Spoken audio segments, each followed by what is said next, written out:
WWO, say it with your breath. We talk champs, screw jobs, every deep cut, pulling back curtains, lifting that hush. Side of the ring where the cameras don't pan. Stories from the bus, bruises on the hands, laughs in the glass when the legends get ripped. Truth in a headlock, welcome off script. This is WWO Off Script, where the real ones talk, let the mask slip. Every wild road tale, every stiff hit, say it how it is on Off Script.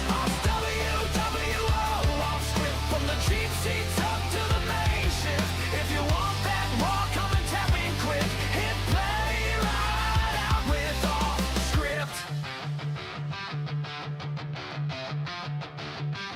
We got hot mics, hot takes, weekend recaps, underdogs, rising old belts, rematch, bookings that missed, matches that hit, laugh till you cry, then we argue a bit, calling the heels, calling the saints, heroes with halos made out of tape, we break kayfabe like a busted lip, blood, sweat, stories living off script. This is WWO Off Script, where the real ones talk, let the mask slip. Every wild road tale, every stiff hit, say it how it is on Off Script. WWO Off Script, from the cheap seats up to the main shift. If you want that raw, come and tap in quick. Hit play wide out with Off Script. Turn up the volume, hear that bell.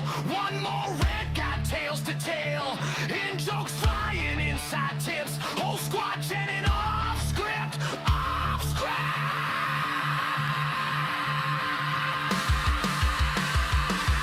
This is WWO Off Script, where the real ones talk, let the mask slip.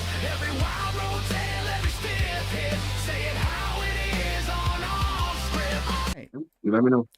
Hey, welcome WWO faithful. It is your resident madman, Jeremy Helko, and we are here with the one, the only, the living legend himself, who has once took on Abraham Lincoln. That's what they say. John the Bouncer, and I know I always mess this up. Kathleen? Kathleen? Bingo. Oh, all right, You yes. got it. First one was good. Yeah, yeah. So, again, thank you, man, for being here, and we're just gonna shoot the breeze like we always do, man. It's a good time, let me tell you. First of all, last week we had a big show, Streets of Rage for Real Action Pro Wrestling. Let's talk about that a little bit. A lot of fun, a lot of I know, right? Mm-hmm. Which is funny because I had my Hysteria shirt on earlier, and I was like, well, we got to change into the good stuff. So, Man. but even on the internet, we're still at odds. I'll tell you, jeez. But and I'll tell you, if you ask the crew here, the WWO faithful, they'll be like, man, Jeremy is true to his word on he's all in on the gimmick. Let me tell you. But had a big show last week. Streets of Rage. We had a couple of new people in. Dixon. What's his first name again? Because Blake Dixon, yeah. Blake Dixon, and then Norm debuting both at the same time. But again, another fantastic show, and an all around good time, and I'm excited. I'm glad that we're here and having a good time. So, yeah. All right. So real quick, let's talk about how you got started into the pro wrestling business. I always feel like when I talk about this, it's one of those things that's like my story isn't much different from anybody else's, but we all take different paths. So I was that young kid who watched wrestling on TV, and I don't know, man, I was just drawn into it. Watching guys like Hulk Hogan and Macho Man and Roddy Piper and Ultimate Warrior. These were like larger than life people. And, I was just sucked in. And it was something that stuck with me throughout the years. And I told my mom at a very young age that's what I wanted to do. And, it just stuck. And when people would tell you that, that's a phase you go through and you're going to grow out of it. And I remember 6th grade, we did this. I don't even know which one to call it, like a presentation on a stage or whatever. And it was to dress like what you wanted to be when you grew up. So I was like, hey man, here is my chance. I get to do this wrestling thing. I get to show people what I want to do. And the teacher completely shut me down. And she's like, you can't do that. You can be a doctor. And I'm like, I don't want to be a doctor. Like that's not what I want to do. Nothing against doctors and all, but it's just not for me. Right. And I was pretty heartbroken about that. And I had to walk on the stage in this doctor outfit, and I was very miserable because that's not what I wanted to do.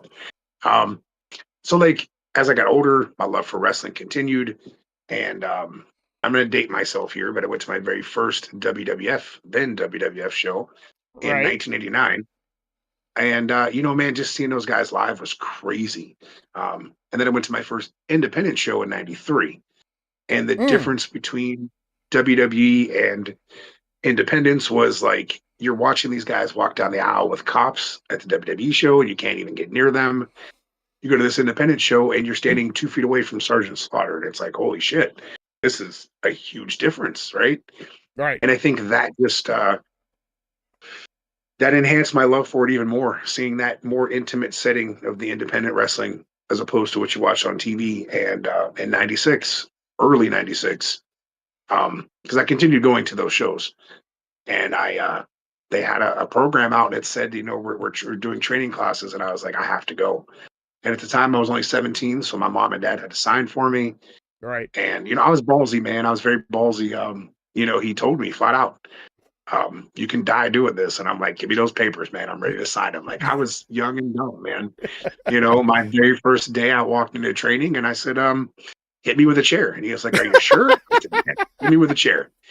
And he said, all right, straighten up your back. And I did. And he swung that chair. And let me tell you, it hurt like hell. And I said, don't ever do that again. So like, I was that young, dumb, ballsy kid that tries to tell guys, and now don't do that. Just mouth open or mouth shut, ears open. Yes. And don't do that because, again, man, I don't think I wasn't cocky or anything, or I wasn't like, I don't want to say I was an asshole because I wasn't. I was just really excited, and I think I was just like, I want to go balls to the wall first day. You don't do that. You don't do that. Let me tell you, you just don't do that. But no, man. Like to be honest, like training is not easy. I see a lot of these guys go through it now, guys and girls, and I again try to be that person to tell them that I struggled too. Man, bumps were not easy. For you to stand there and someone to say, okay, this is how you take a bump. And next thing you know, they say, okay, now take one. And your mind is like, I'm not doing that. Like your body's like, I ain't doing that shit. So they're both working against you, but then like there came a time when he and my trainer is Preston Steele, who Many faces of Preston Steele, actually. I mean, let's be honest. Yes, Sheriff Steele when he was a heel. Then there was Doink the Clown, and then there's Preston Steele, the ultimate male. Yeah.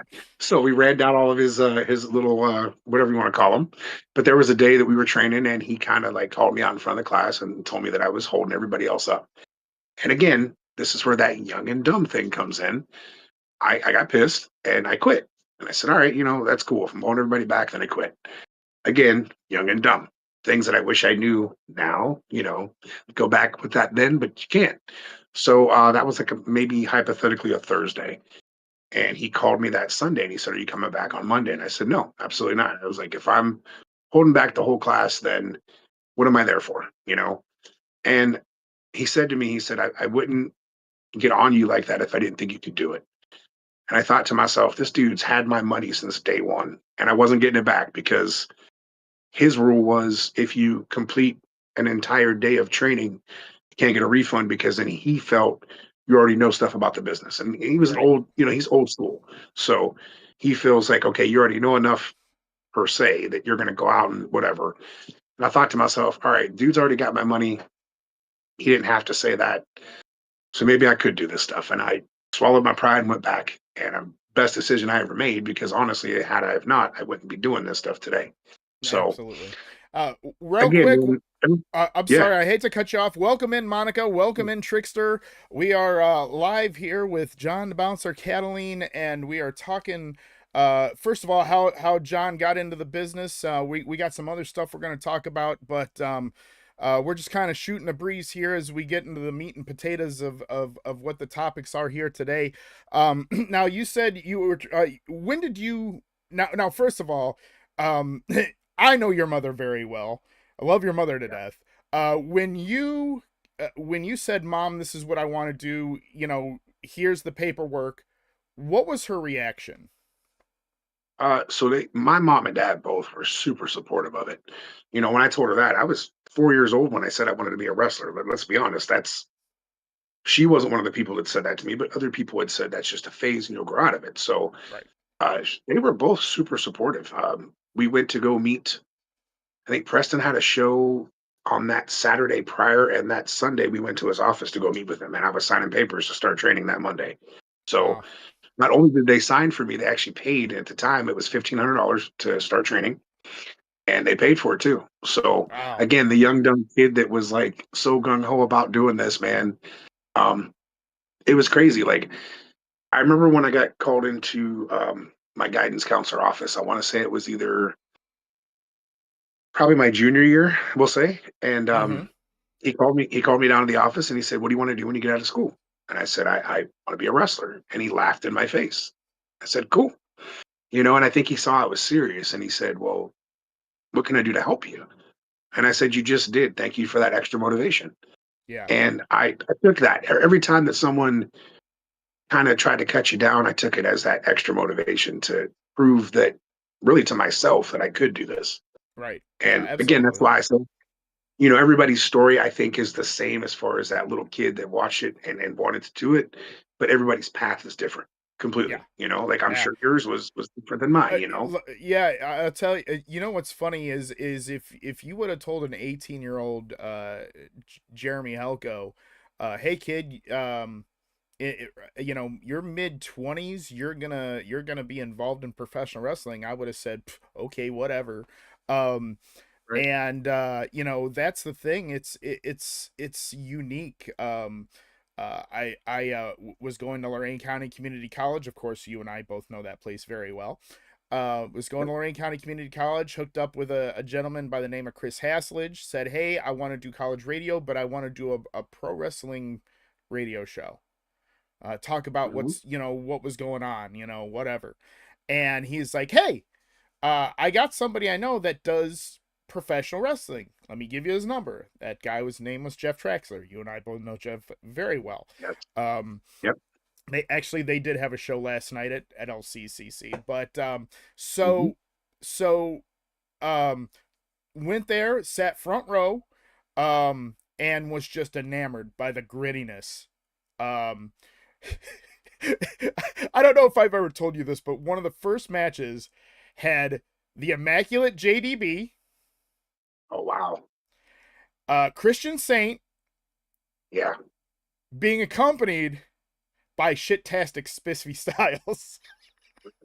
Yeah. Somehow he's still around. Like how? Now, as an inside joke, the shit-tastic means something to Bouncer and I, and maybe we'll tell Yeah. that here in a minute, but we're just gonna have that grin right now because we want to revel in that because if it wasn't for this guy right here, I was going to quit because of something Hey, Spiffy listen, said. man.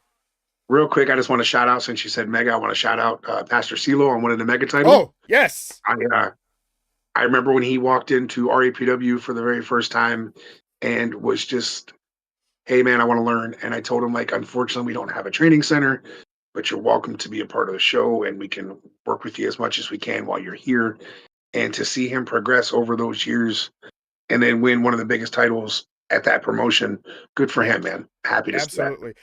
Let's see what cousins twice removed, baby daddies. How did do you remember how his Oh little yeah. thing went? His what is it? It's his whole like spill up until his the Church of Siloism, which was one of the funniest things. Like when I had to write that out, I was like, holy shit, this is a lot. And I felt bad for you who had to say it. But I remember the first time you did it, you actually started laughing while you were doing it. And I think we all did because it's like this long laundry list of like second church twice removed cousins, this baby mamas, baby daddy. Oh my God, it's hilarious. And that's his entrance. It's long as hell, but it's funny. Yeah. Yeah. And welcome in Taco Loco. Of course, you know Taco Loco. That's Rupert Von Deering. Says Rupert. Pastor CeeLo is awesome. Yeah, no. Pastor CeeLo definitely well deserved. And actually I got to see the clip last night of him doing, I guess he does like the coffin drop or whatever. He hit it and boom, and 1, 2, 3, and just, you know, I think one of the things that I love about independent wrestling is that the raw emotion that you can get out of it, because you can do that in WWE, AEW, TNA, but there's more of a personal connection because you're right there. And you know, not to blur the lines, but when we had a thing going, I mean, everybody gasped when I was outed as the person that took you out. There was almost a pin drop. Yeah. Almost. There was a time for me when Ray Stewart cashed in his title opportunity, and it was following a match that we had did. And I remember, you know this, and again, we're talking freely. Not everybody knows that I run RAPW, right? I don't tell everybody that. So you have a few smart marks in the crowd, like our buddy Sam, and this is who the story is about. So we finish our match, and then there's me, Kurt, and Tina on the floor, and we're selling from the match. And Ray cashes in, and the crowd goes nuts. And Sam looks over at me, and Sam's giving me a thumbs up, and I was like, "Don't give that to me, give that to him," because that was Ray's moment. And it's like, I don't take away from that, because okay, yeah, do I book the matches? Do I write the stories? Yes, whatever. I don't tell everybody that. Right. But for the select few that do know it, I don't want the praise for it. I want it to go to the person that we're doing it for. There's been plenty of times when you were the owner of RAPW that you came to me several times and said, "Hey man, this person said, you know, like that story was good and this and that," and it's cool to hear. Don't get me wrong, but I don't want the praise for it. You know, I'd rather it go to the people. It's no idea how many messages I would get and say, "Hey, you need to book this match. You need to do this. You need to do this." I'm literally the commissioner and figurehead. I know this, but I know that 99% of those came from what I like to call the wrong turn people. You know exactly who I'm talking about. And it was always the newest thing is to, you know, put the title on Spike, and okay, we're gonna let that go. Anyway, so there's interesting messages you get all the time. I've seen a lot. I get quite a few. And it's hard to like, you don't want to trash anybody, but at the same time, it's like, no, like, no, this is why you don't run your own show, because some of those things would, and I get it. Like, as a fan, you want to see that. Like, we'll take it under advisement. No, go ahead. Yeah. There was a time that the dude messaged me and he said, "I think you should name a show this." And I looked at the name of what he sent me, and it was like the name of a ride at like Geauga Lake or something. And I'm like, "I'm good. Thank you." But like, I'm good, you know, like, I appreciate the fact that you have suggestions, and as fans, you want that. Okay. So at the end of the day, you want your fans to be happy, right? Like, that's what you hope for. They're not always going to like ideas. They're not always going to like things. So if you're a very fan favorite heavy crowd that you're not going to like that, hypothetically, Jonesy just won the title, you're not happy about that. But now what piques their interest is what happened backstage, where Jonesy then flipped out and Mark Ass stripped him of the title and suspended him. So now that the focus turns on what do they do next, and that's what you want. Right. Yeah, absolutely. And we're gonna trek back a little bit. Taco Loco says, when Ray Stewart jumped off the second floor. Oh God.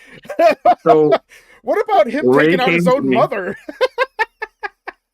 Dude, Ray came to me and he goes, "Hey, can I jump off the balcony?" And I was like, "If you want to." I was like, "Go for it." Just don't destroy anything in the building because obviously then that comes back on me. Right. And he did. And it was like he just got himself over that little ledge and he just free falled onto like 8 people. Yeah. And yeah, I believe that was you a know, Halloween show, right? Because he was doing New Jack. uh, Or was it that, or was it something else? I I think it was a gimmick match, I Oh, believe. oh, that's right. Because he's done it twice. He did it again Yes. later on. Yeah. But There's yeah. sometimes when people do things and they don't ask, like rolling a really big ass tire that wasn't mine last show and running over their brother with it. Nobody told me. I didn't know. You know. Yeah. I also didn't know about the table either. So yeah, whatever. It's better to ask for forgiveness, right? I mean, if someone had not told me, I wouldn't have known these things. I did see the table spot, and I was like, maybe next time just let me know. Oh yeah, sorry about that. Yeah, okay, cool. Yeah. No, I get it, right? Well, let's focus back on kind of now.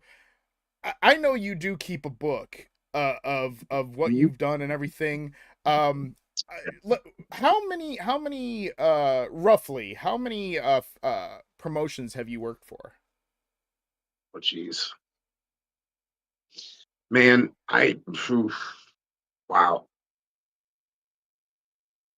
a few hundred that I can think Really? of Wow, off the okay. top of my head. Like, um, thankfully, I was able to work some places where I was like able to be a mainstay, so it wasn't just that go in for one show and never come back again. Right. Sometimes that's my choice. Sometimes it's their choice, whatever. Or sometimes a show runs and they never run another one after that. We've seen that happen numerous times. Um, Yeah. you When you're know, in the uh, indie wrestling business, you definitely see that a bit. well, it should be coming up. Tax Time Wrestling, right? Did we miss it, or is it still here? Because It might be we at still least get a here. few months out of it. Right? You at least get a few months out of the Tax Time Wrestling, so it's coming.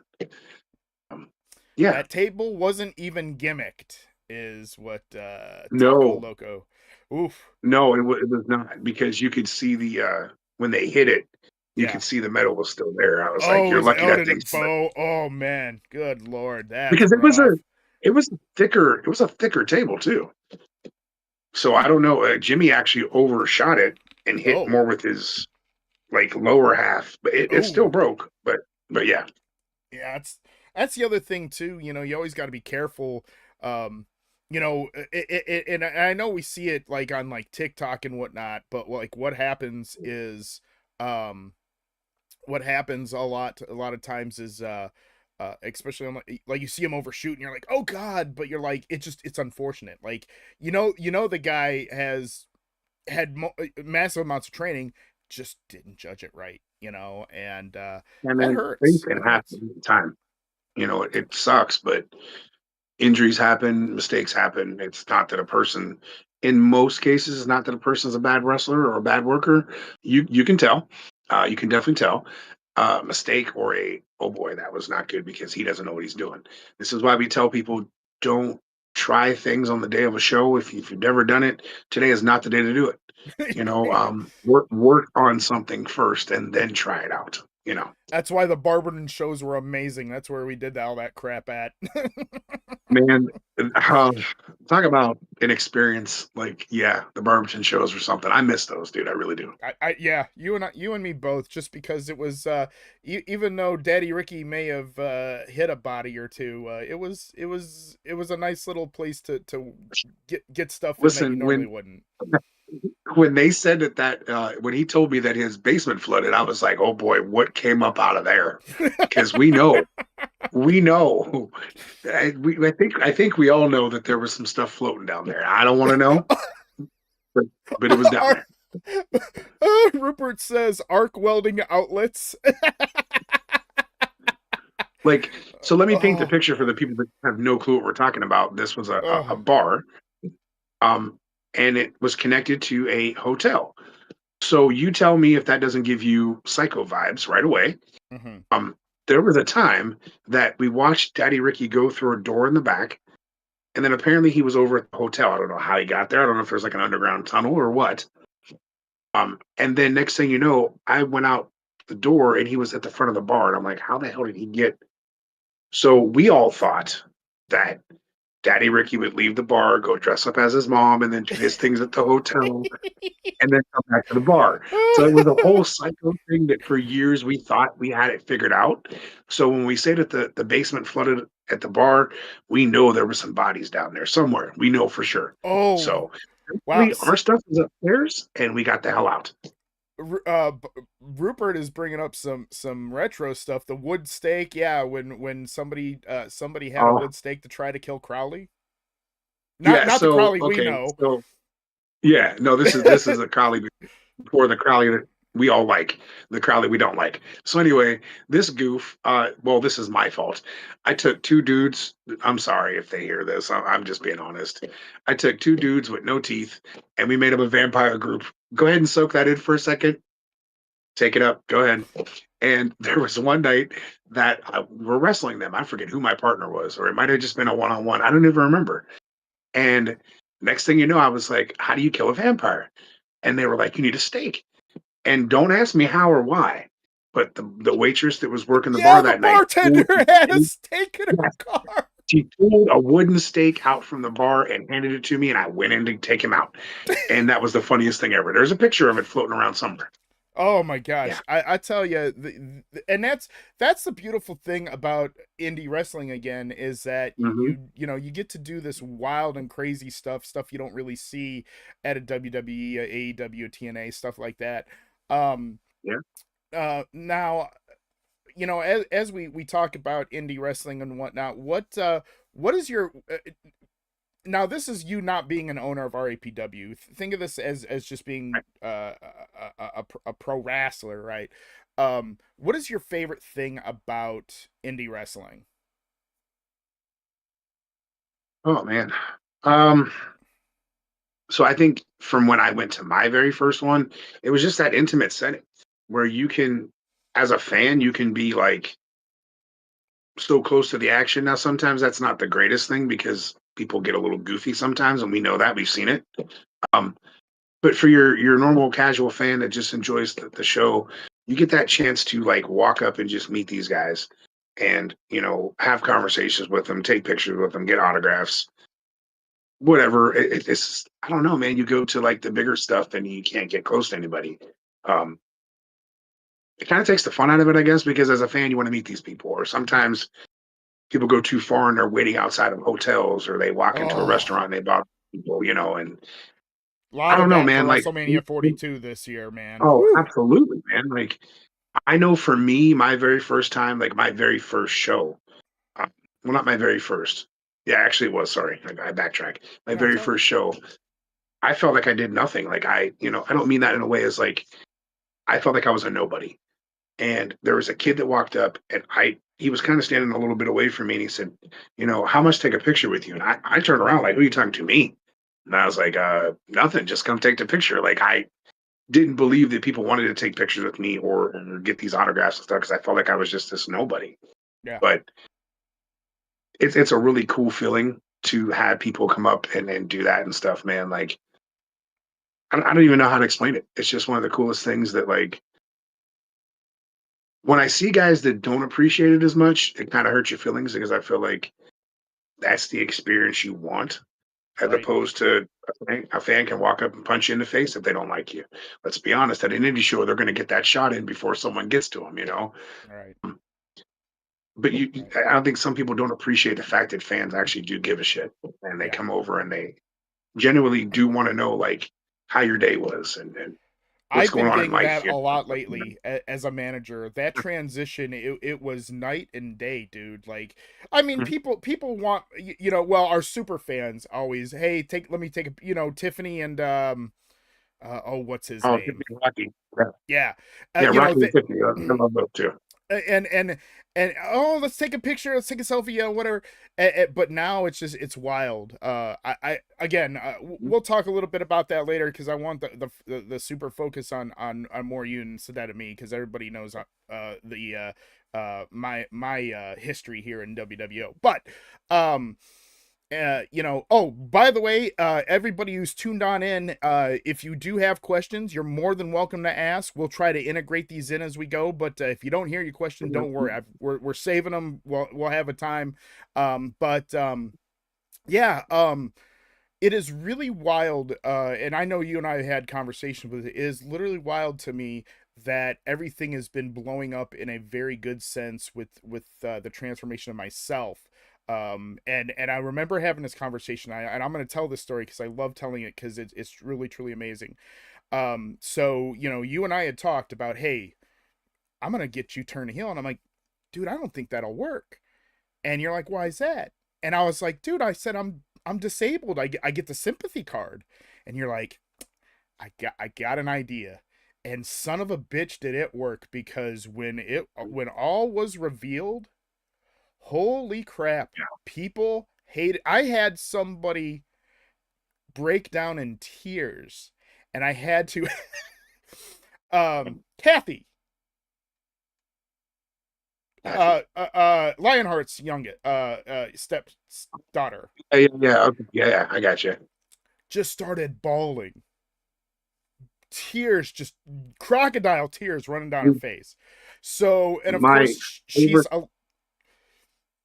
a little bit smart to the business, right? Because of who her stepfather is and her mother is. And I had to put her off in a corner and be like, it's okay.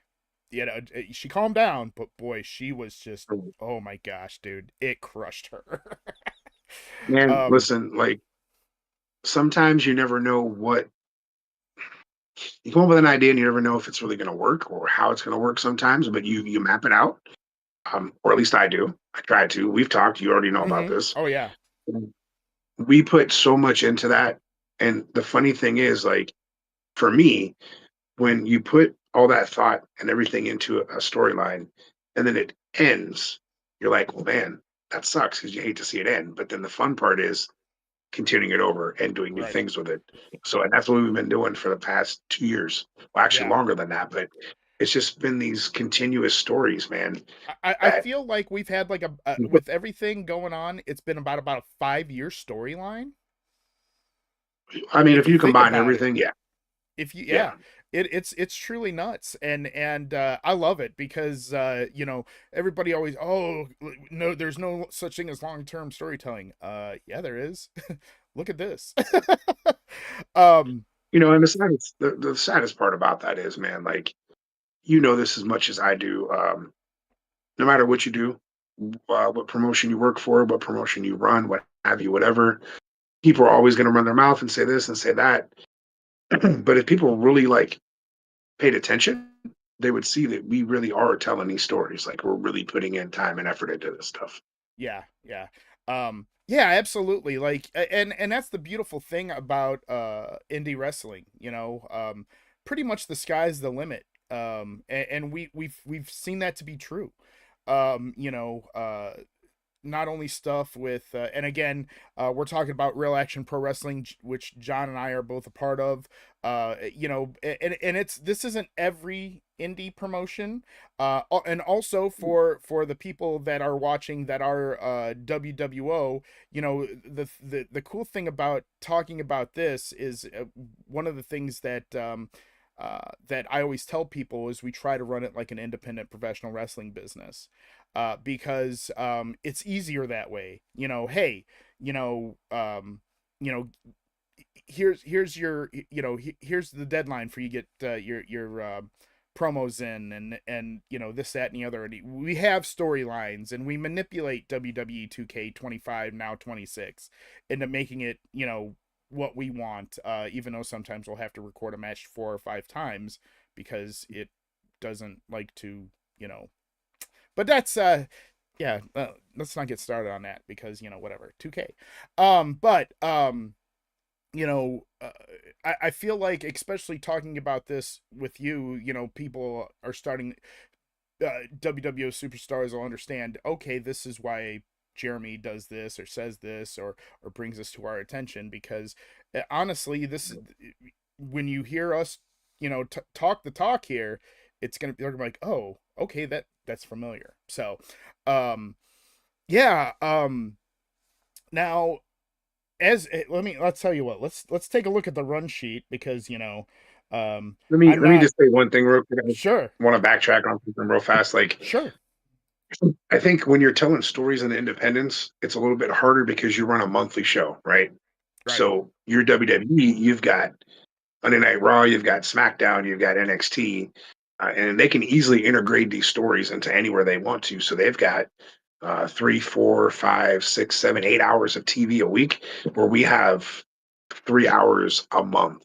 So Right. it's harder sometimes to you have to be patient, is what I tell people. Like, you have to be, because I don't rush stuff. I hate rushing through things. So as long as we can pull this story out and people are interested, that's all I care about. Like, that's what you want. But it's harder for us because we only have that once a month thing. I have been involved in a storyline with a buddy of mine, OSU Phoenix. Actually, the guy that made my Titantron, if you will, that thing with the Welcome to the Madhouse. That guy. I Mhm. have been. Well, we're kind of like Mankind Undertaker, where we had a thing going for a hot minute, and now we're kind of trickling off, and then I said, hey, the story never stops, and we know that when we get together to do something again, it's gonna, and reignite that flame. Everybody's gonna be like, oh shit, and that's the beautiful thing about it. Now, we're gonna segue. Not only are you a professional wrestler, you are John the Bouncer Cataline, the actor, as well. Um, Boy, yeah, and somewhat. I don't know. yeah. Now, here's I'm hoping you get to tell the Batista story here, because I think people really are gonna love this story. I love when you tell it, and Yeah. I giggle about it every time. But we'll get into that second. What what made you kind of want to go, hey, I'm in professional wrestling, it is a form of acting. What made you do the transition of saying, okay, I also want to become an actor? Um, so it was weird. Obviously, growing up, I've been a huge horror movie fan. I'm sure you can see a lot of that behind me. Um, I don't know, man. It was one of those things where, like, oh, it would be really cool to be a part of something like that, or oh man, I'd love to be in this movie, or that'd be cool to be in this movie. And then I took drama class in high school for 2 years, Mm. and I would not step on a stage to do any type of play. She asked me several times. There was a character in one of the plays that they did, and Jesse was like, "You got to do it, dude, because he wears face paint. He looks like gold dust." And I was like, "I'm not doing it. I won't do it." I would not do it. And she looked at me and she said, because at the time I was wrestling, and she goes, "So you can wrestle, but you can't do plays." And I was like, "Listen, wrestling is my comfort zone. And to be on a stage in front of a bunch of people that you go to school with who are pretty much assholes on a daily basis, not my comfort zone. I don't want to do that." So like in 2006, someone told me about a audition for a movie, and I was like, "Oh, cool." So I went. I had no resume. I had no headshots. I didn't know anybody what any of that shit was. Okay. I walked in. I said, "Hey, I'm a wrestler." And the dude goes, "Cool, you're in." And I was like, "Oh, okay."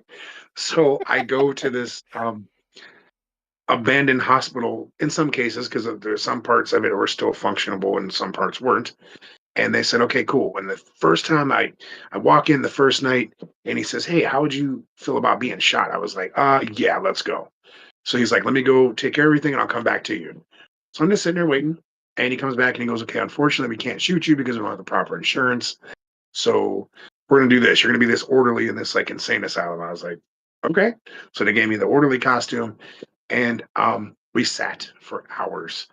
And there was an old guy there with us, and I remember he said this phrase that I didn't know then, but boy, do I learn now. And he said, "Hurry up and wait." And I was like, "What is?" I thought the dude was talking to himself. I didn't know what that was going on. And it hit me. I was like, "Damn, this dude, he knows exactly what he's talking about." Because when you get into a movie and you're doing stuff like that, you get dressed and you sit there and you hurry up and you wait.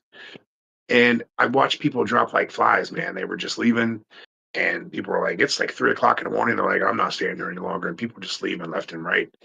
And the dude walked in the room and he was like, you, and you. And I got picked. And I ended up doing a scene with like one of the bigger actors. I don't know if anybody knows who this is, but it was John Savage from The Deer Hunter. He was also in, I Mm. think, Oh man, Spike Lee's Do the Right Thing. Like he's been around. He's a bigger actor. And unfortunately, the movie never came out. That was my very first one, and I never got to Oh, see bummer. it. Yeah, they were even supposed to give me my orderly costume, and then they never did. So it's kind of a bummer. Oh, Um, I did my second one, which was a vampire movie, which I have a curse with those. And it was a father and a daughter that were doing the movie together. He was an old sheriff here in town, and super nice people. And I again did not understand the movie process. So I went in the one day and I got killed by a bunch of vampire kids. And he called me and he said, "Hey, you did a really good job." And I was like, "I didn't think so, but thank you." And he goes, "Do you want to come back tomorrow?" And I was like, "How do I do that? I just died." I didn't understand that they don't shoot shit in the right order. It's you could film right. the ending, film the middle. I didn't know that. And it just again another movie that never came out. Unfortunately, he passed away, and she kind of just gave up on doing Oh, anything with the movie. bummer. That's Yeah, yeah, man, it sucked, damn. dude. Yeah, my first two were kind of a bummer. But to be honest with you, like I kind of learned as I went. Like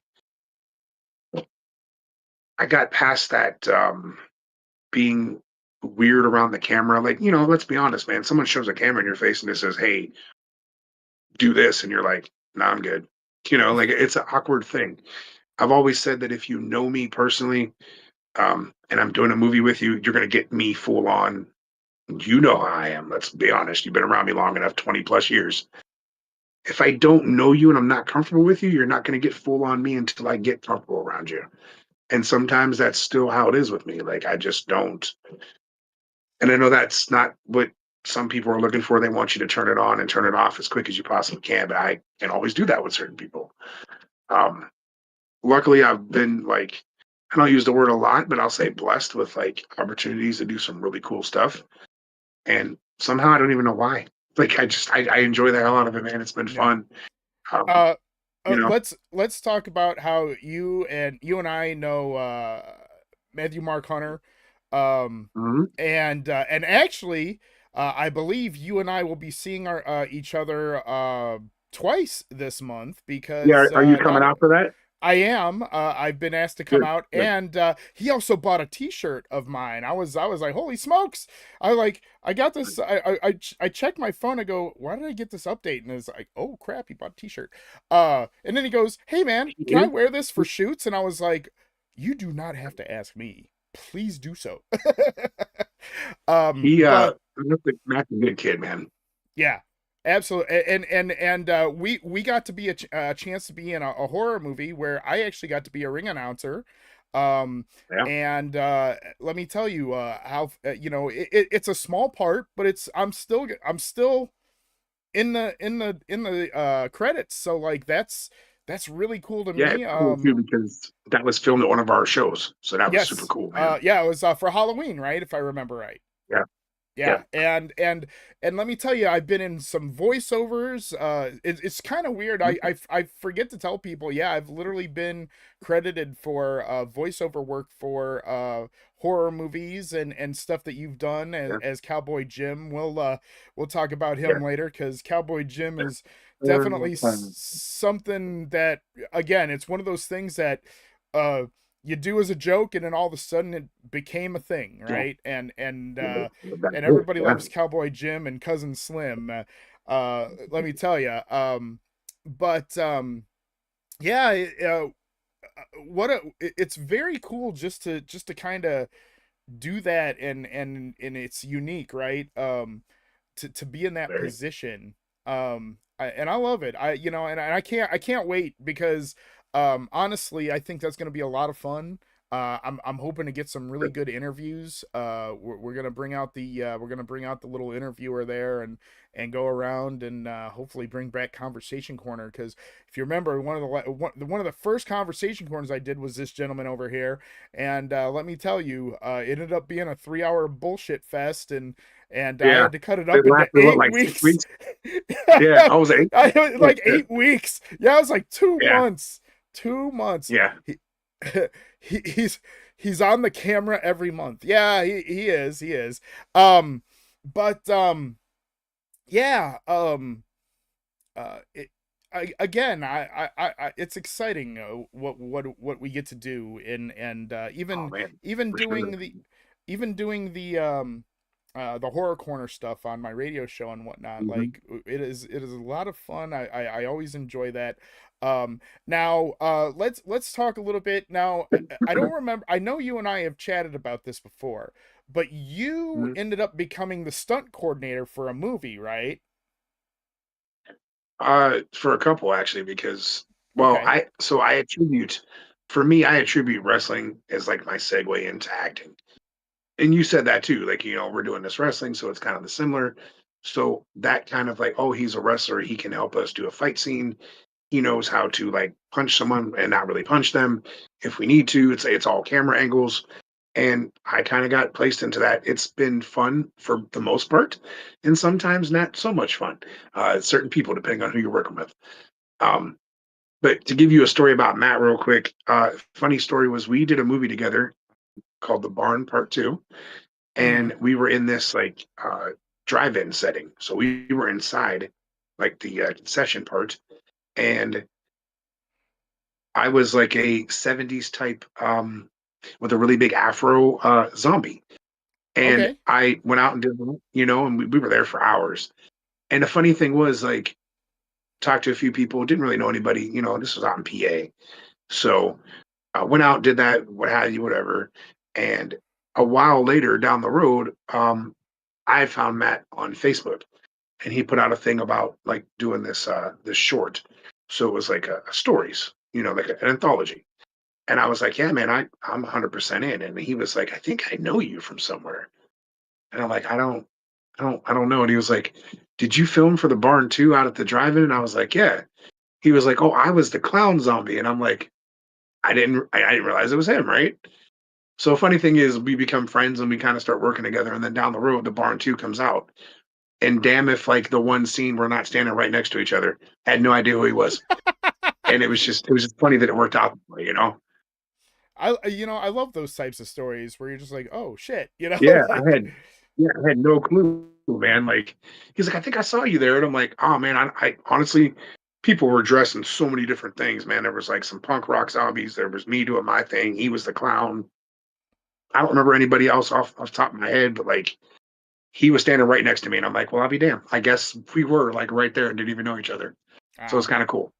Yeah, and again, nice dude. A pleasure to work with. Super easygoing to talk to. Now I've only done a Yeah. few things with him. You've kind of worked more with him, but he always just seems like he's super easy, and he likes Oh, to always. take suggestions, and if something might Hmm. not be working, to go, oh hey, yeah, go ahead and tweak this. However you need. Oh, yeah. Here's the basis, right? A lot of times Matt will say, okay, for example, like he's one of the few people that could message me at 3 o'clock, 4 o'clock in the morning because he knows I'm awake, and he will say, "Hey, man, I have this idea. How would you like to play this, or this? Here are some basics that you need to cover, and then the rest is on you." Or, "Hey, can you do this voiceover for me that I need to get like done right now?" Sure, give me the lines, I'll do them. And that's the kind of person like Matt is. One of my very few go-to type of people. If he needs something from me, I'm usually right there with him to do it, no matter what time it is. I've That's how Cowboy Jim started, but we'll get into that. But that's how that started. I think let's not keep everybody in suspense anymore.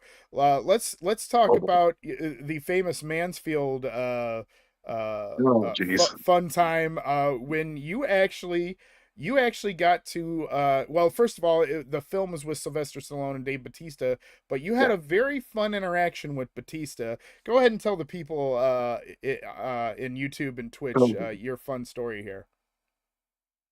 So this is one of those stories that people either believe or they don't, and I tell you that this is 100% true. I did my very first, I guess you could call it big time type of movie, and I struggled with it because I wasn't sure if I was going to do it or if I was even going to like go and or send my stuff in. And it was weird because like somebody sent it to me and they said they're looking for Eastern Europeans. I'm not Eastern European. I mean, I'm not. So I was like, whatever, man. What the hell? So I sent my stuff and they called me back. And unfortunately, I had a show. And if you know me well enough, you have to know that wrestling comes first, acting comes second. There was a time when it was a little bit different when COVID was here, but we'll let that go. And then like I felt bad. I was like, well, I mean, I can't do it because I have a show. They called a second time. And I was like, man, I didn't expect that. And I couldn't do it because I had a show. So they called a third time, which I definitely was not expecting. And I did have a show for Main Event World League that same night. And I was like, man, you know what? I called Joe and I said, hey, man, I'm going to be a little bit late to the show. I'm going to go, check out this audition. So I went to Mansfield and they brought us into this room and there was about 12 of us, 12 guys. And they said, we want you to run this little course. We're going to throw shit at you and see how you react. And I'm like, oh, well, I hope I'm not first because I don't want to do that, right? Not in front of everybody and then look like the asshole. So thankfully I was like in the middle, I think. And these three at a time, 3 dudes ran a little bit of a course and they like threw boxes at him and all this stuff. I didn't know what the hell was going on. And they were like, okay, cool, we'll call you. And I'm like, that's it. And then we took like a mug shot. It was almost like, hey, give us your phone number, but hold it up like a mug shot. Okay. So I left, went into the show, and they said, if you guys make it, it'll be pretty quick if we get a hold of you because you'll have to come for mandatory rehearsals on Monday. This was a Saturday.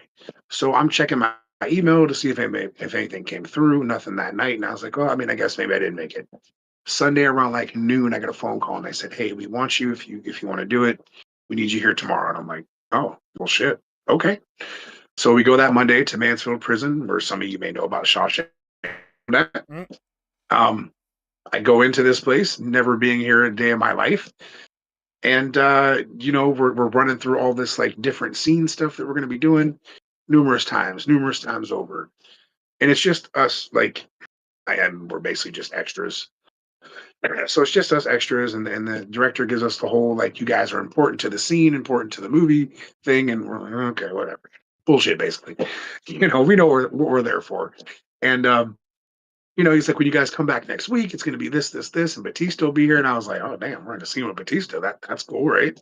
So we go back the following Monday, and now we're like, wardrobe trucks and all this stuff is like legit and real. Like, I'm like, wow, this is cool. I've never seen any of this stuff before. And the one girl sends me downstairs. She goes, we need you to get a belt because we're going to give you a gun. And I said, okay, cool. Where am I going? She goes, go downstairs where you came in. You'll see the truck. That's the wardrobe truck. Tell me you need a belt. All right, cool. So I run down here to get this belt and I'm putting it on and she comes down. She goes, we need you right now. And I'm like, oh shit. Okay. I'm freaking out. I don't know what's going on. I walk back upstairs to where everybody else was at and they're all gone. And I'm like, okay. So it's just me. Great. So I was like, well, where do I go? And she's like, well, you see, and I forget the guy's name. We're going to call him Charles for now. See Charles down there? He'll tell you where to go. Okay. So I walk over to him and I said, hey man, she says, you guys need me. I don't know where to go. And I'm going to say a bad word here. Sorry. Cause I'm going to give you the story. Oh, no, go the ahead. Man looks at me and he goes, remember where the fuck you were last time? And I was like, whoa, only been here once, but I think so. He goes, go back there. And I'm like, okay. So I was kind of, you got to bite your tongue sometimes. And I'm not, me, I'm it's okay. So I'm walking down this long, dark hallway in the Mansfield prison and there's stunt guys doing their stuff. So I politely walk alongside them. And before I get into the big time part of the story, let me backtrack real quick and tell you that I received an email the night before. And it was like 4 or 5 pages of don't do this stuff. Don't talk to the big time actors. Don't ask for pictures with them. Don't do this. Don't do that. And I was like, can I breathe? Like, I was nervous, man. I didn't know what the hell to do. So as I'm walking alongside these guys, like, stay out of their way. I still don't see anybody that I'm supposed to be like all the rest of these extras. I don't know where the hell we're at. So I get to the one part of the prison that I was at the week prior for rehearsals. And I realize I'm not supposed to be here because there is like equipment all over the place. And I happened to see Dave Batista. And I was like, shit, now I'm really in trouble. So I put my head down and I'm trying to cut this corner. And he says, hey, now listen, 4 or 5 pages of don't do this. I thought to myself, I'm a wrestler first. This is wrestling etiquette. I can't not speak to this guy because I'm ruining something I've been a part of for years, right? So he said, hey, and I said, hey, how you doing? And I cut that corner real quick and he goes, hey. And I was like, oh, shit. I froze. And I'm like, I don't want to turn around because I know I'm going to get in trouble. This is it. I'm getting kicked off the movie set. So I turn around and it's dark where we're at. And he's like staring me up and down. And he's like, you know who you look like? And I smiled to myself, and I'm like, here it comes. And I was like, I mean, I've been told a couple of times, and he's like, no, dude, I'm fucking serious. You look just like Taz, and I thought you were him. Like, holy fucking shit. And I was like, yeah. So like, we kind of, it broke the tension, and we started bullshitting about wrestling. And I went about my way, he went about his way. And I remember going back, and I finally found the group of people I was supposed to be with, and Joey Vincent was there. Mm. And I'm telling him about it. And I'm like, dude, I just walked into Batista. Like, we had this whole conversation. And the one dude behind me was like, that didn't happen. And I was like, okay, I just made it up then. So we're all lined up at one point to do the scene. And there's like, I'm about 4 or 5 guys deep into this line of people. And Batista comes walking through the middle of us. And he goes, gentlemen, gentlemen. He hits me and he goes, Taz. And he keeps walking. And every time I saw him on set, like I saw him 2 or 3 more times while we were there, and he called me Taz every time. And it was just something, man. Like, the disappointing part of doing like a bigger movie like that is you never know if you're going to get picked up or if you're going to get seen or not. Sadly, I was a blur in several scenes. I can show you myself as a blur several times. But I took away that cool story, and that was like the biggest part. We got paid for it very nicely, and they fed us really well. But like, I didn't really care about that. It was just, Yeah. I don't know. Yeah. It was the cool story I got to take out of it. Now, remind me too, because you also told me, I believe, you know, because we know that we know that Joey Vincent Martini loves him some Sylvester Stallone, and Stallone was also in this movie. And Yeah. didn't they tell him that he had to they had to put him in makeup to cover up his Stallone tattoo? Yes. So he did have to get his tattoo covered up, yeah. But the funny thing was, so as we took a break that day while we were still filming, we're all standing there in like the little hallway in like the prison deal. And next thing you know, man, here comes Sylvester Stallone smoking a big ass cigar. And it was just surreal to be that close to him. Like, and then Joey's face was like, he was priceless. I think he probably like had a little mini stroke because he was like, dude, he was beaming, man. He was like glowing. And there he was. And it was like one of the coolest things to like be in that situation, but then to have that moment with Batista and then see Sylvester Stallone was like, watch these guys on movies for years, you know, and then you're in the same room with them. So it's been real. It was cool, man. It was cool experience movie wise. You know, I much more favor the independent movies than I do the bigger stuff. So I can totally relate with the being like, oh hey, because like when I got to referee Greg the Hammer Valentine, that was super surreal to me. You know, that like, was my very first in-ring person. He hit me so hard that I saw cartoon birds. Yeah. and he jumped in because it was at Wasp. And what was funny is what was funny, I wasn't actually even supposed to be there. I wasn't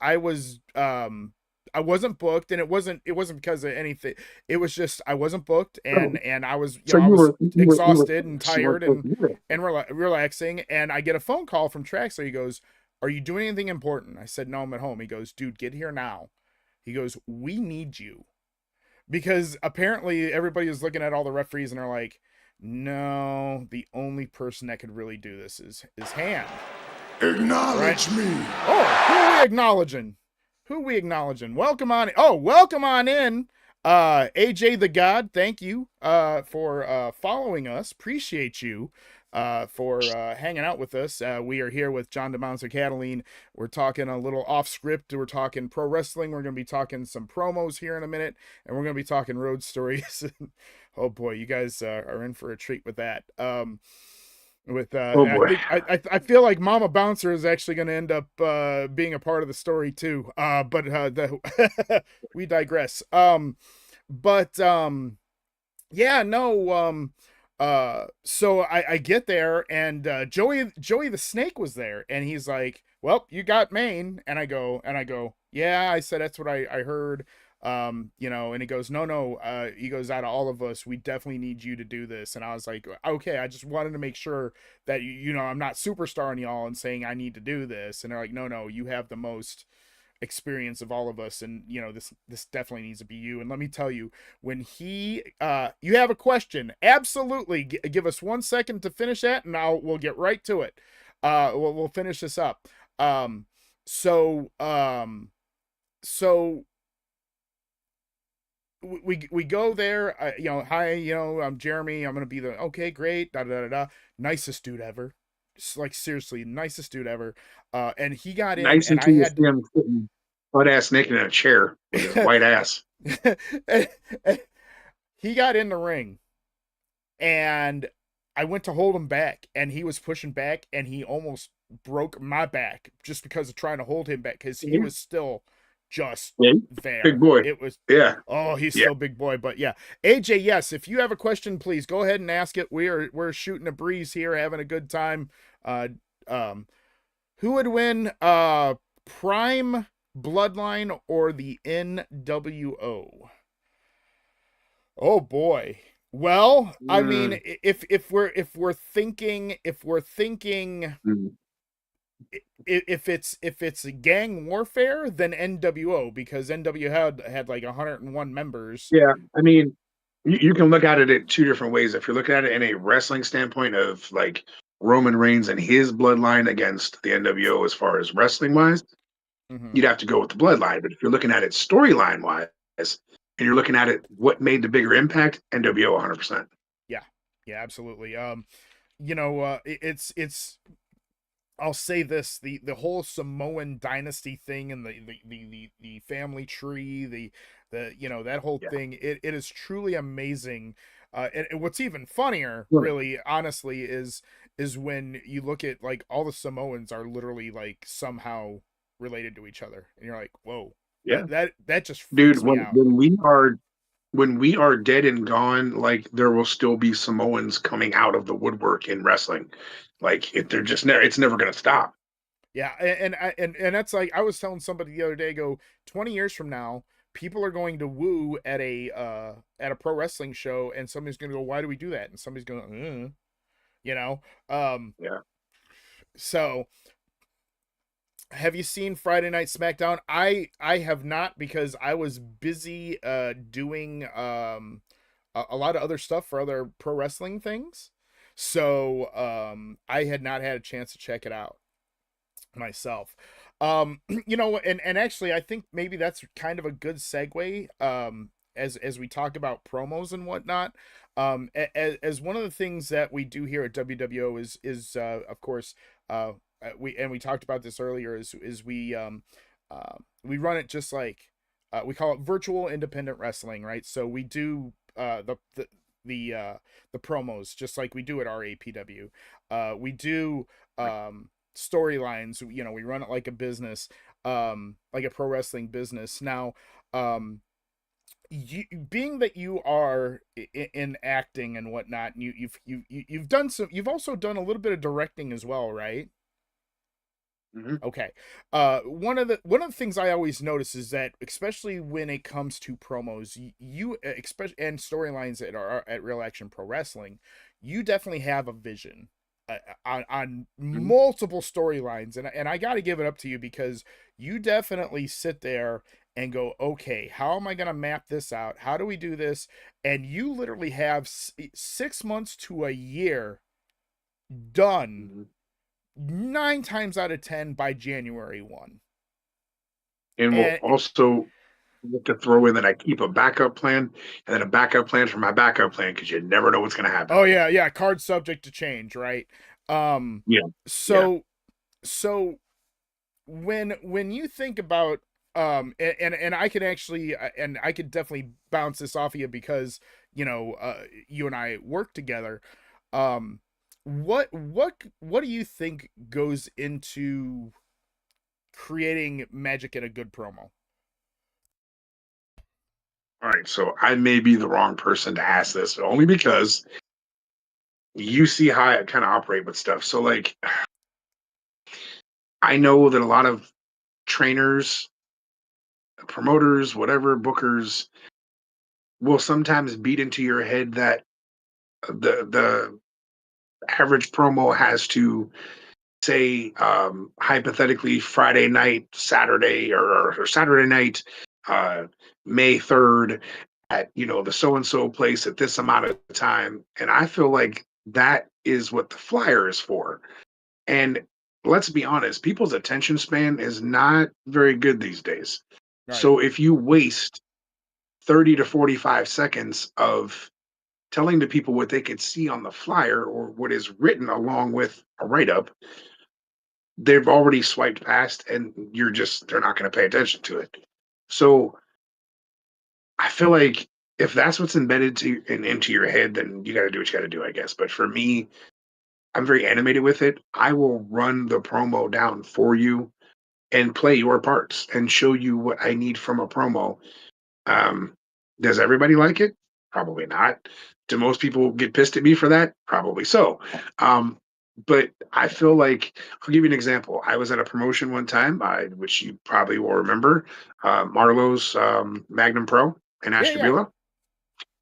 And you remember at one point Scott Prodigy was like booking that. Yes. So Scott Prodigy says, I need you to cut a promo. And I said, sure. So he goes, just cut the promo. And I was like, who am I working? Like, what am I doing next show? And he looked at me and he goes, just cut the fucking promo. I said, okay.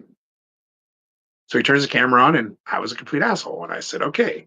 So I'm supposed to cut this promo, but somebody won't tell me who I'm wrestling next show. And he's like, really, dude, that's your promo? I was like, who am I working, dude? He goes, you're working Sean Resnick. I said, turn that camera on. All you need is that little bit. For some people, all you need is that little bit of something.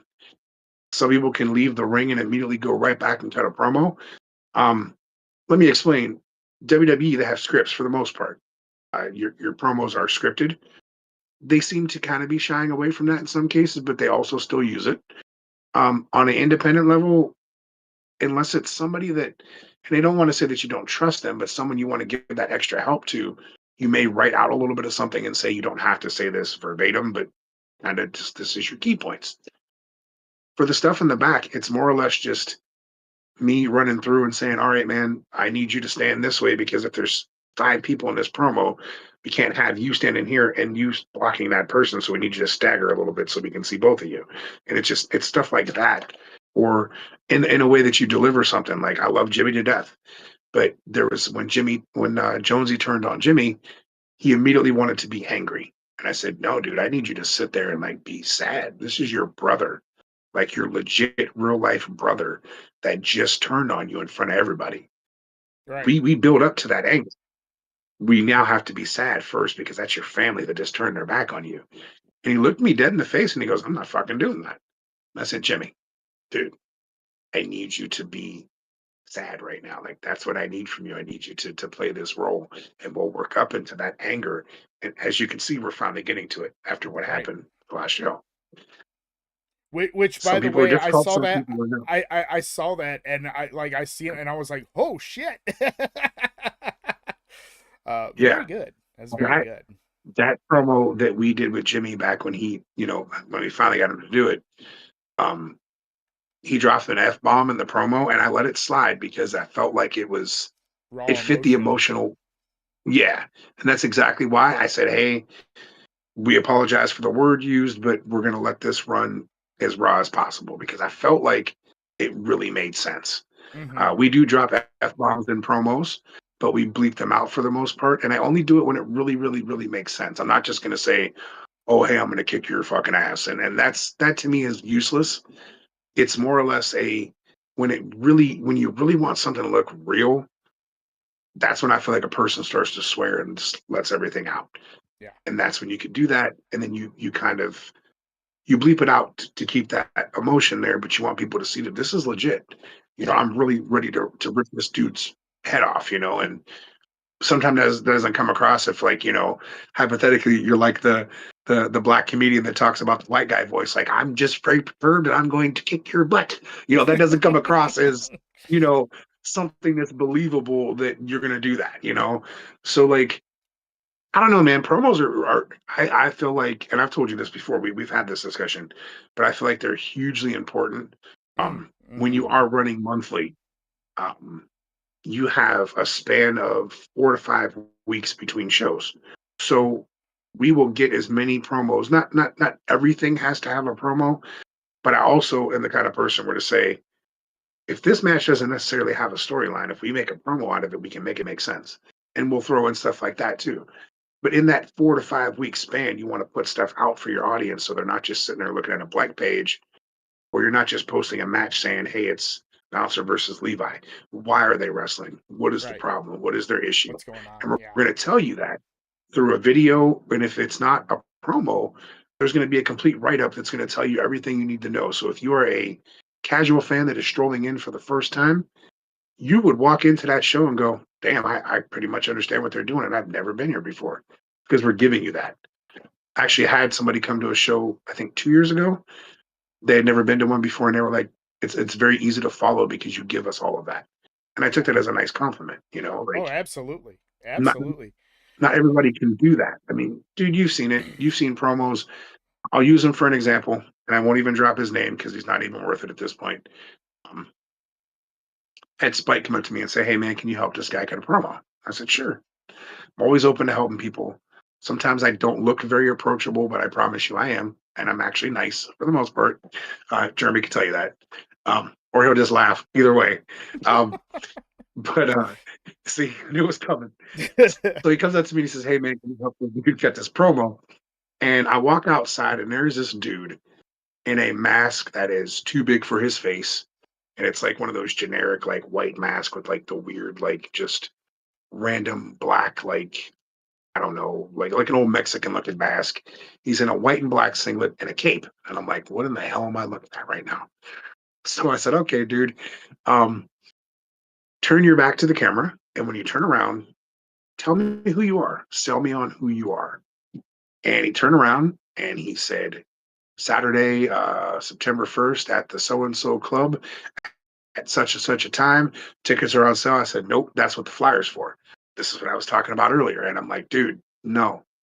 Okay, what are you doing? Like, what's the basis of your gimmick and what are you doing? Well, I'm in this super heavyweight tournament and my name is Mr. Wrestling 2000. And I was like, okay, tell me who you are. Tell me why I think that you're going to be the guy that's going to beat every one of these other people in this tournament. He turns around, turns back to the camera. Saturday, September 1st at the so and so club at such and such a time. I was like, oh, that's what the flyer's for. Don't do that again. 45 minutes later, I got a promo out of him that finally was, I say, usable, and we ran with it. And holy hell, again, that was embedded into his head by his trainer that you have to do promos that way. I Yeah. disagree. Yeah, yeah. Again, like you said, everybody has a point. The so of course, we have the showman Jeremy Halko at Real Action Pro Wrestling, as to where I am the outcast Jeremy Halko here. I've morphed into quite many of things. I was, I was the ringmaster Jeremy Halko for a bit, and then I was just Jeremy Halko, and I'm a fun sociopath, if you will. But it's At least good you're fun, times. yeah.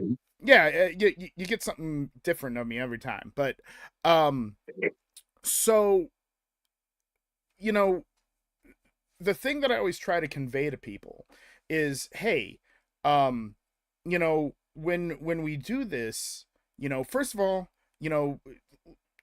try to get to the point rather sooner than later. We don't want to keep everything dragging on.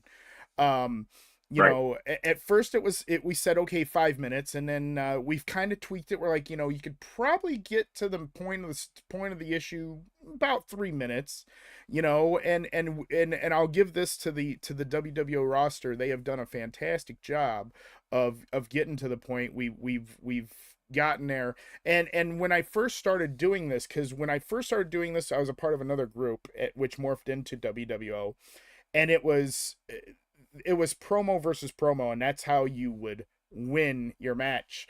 And I got in there, and it was weird because the promos were, oh, I'm gonna F your mom and S my D and yada yada, and I was like, oh no, these guys think that cussing is the way to get over, and I'm like, it's not, right? So Man, that's again only when it's really, really, really needed, right. And so I talked to that promoter at the time. I said, look, I'm gonna cut a promo how I know I cut a promo. I was like, I'm hoping that people realize, and they were shitting on each other. And I always tell people, and I always, especially when we get new talent, I said there is a way to talk shit but not shit on people. Oh yeah, dude. If you first rule of a promo, if you completely tear down your opponent and shit on him completely, the other person, the audience doesn't give a shit, and you've already killed that person off that quick. Right. And I And then was like, firing back at them, the same thing. yeah, and I'm like, I'm gonna do a promo the way I know I do promo. And I did my promo, although they did have me lose my first match, and I was like, well, actually, technically, I was like, that's good, because that makes a lot of sense psychology wise. It made a lot of sense to me, right? Because I was like, okay, that does make sense. Then there was a guy that came into the Discord server, and he was like literally in our backstage area being his character, and I'm like, oh, and you and I know, you don't come there living your gimmick in the locker Right. room, and I was like, Yeah. oh no, oh no, We've seen no, it, you're though. not gonna We've treat seen it, dude. you're not gonna treat these guys who are 95% content creators. You're not gonna come in here and cut promos on people in little backs, and you and I are on that same leaf, John. When we see something like that, we speak up and we'll call a fucker out, right? Absolutely. And I'm sitting there and I'm like, so then the promoter's like, well, you could still work OSU, or you could work this dude that came into the thing. And I said, give me him. I said, I'm gonna tear this son of a bitch down real quick.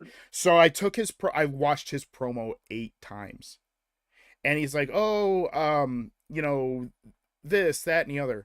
And I systematically took his promo and I picked it apart.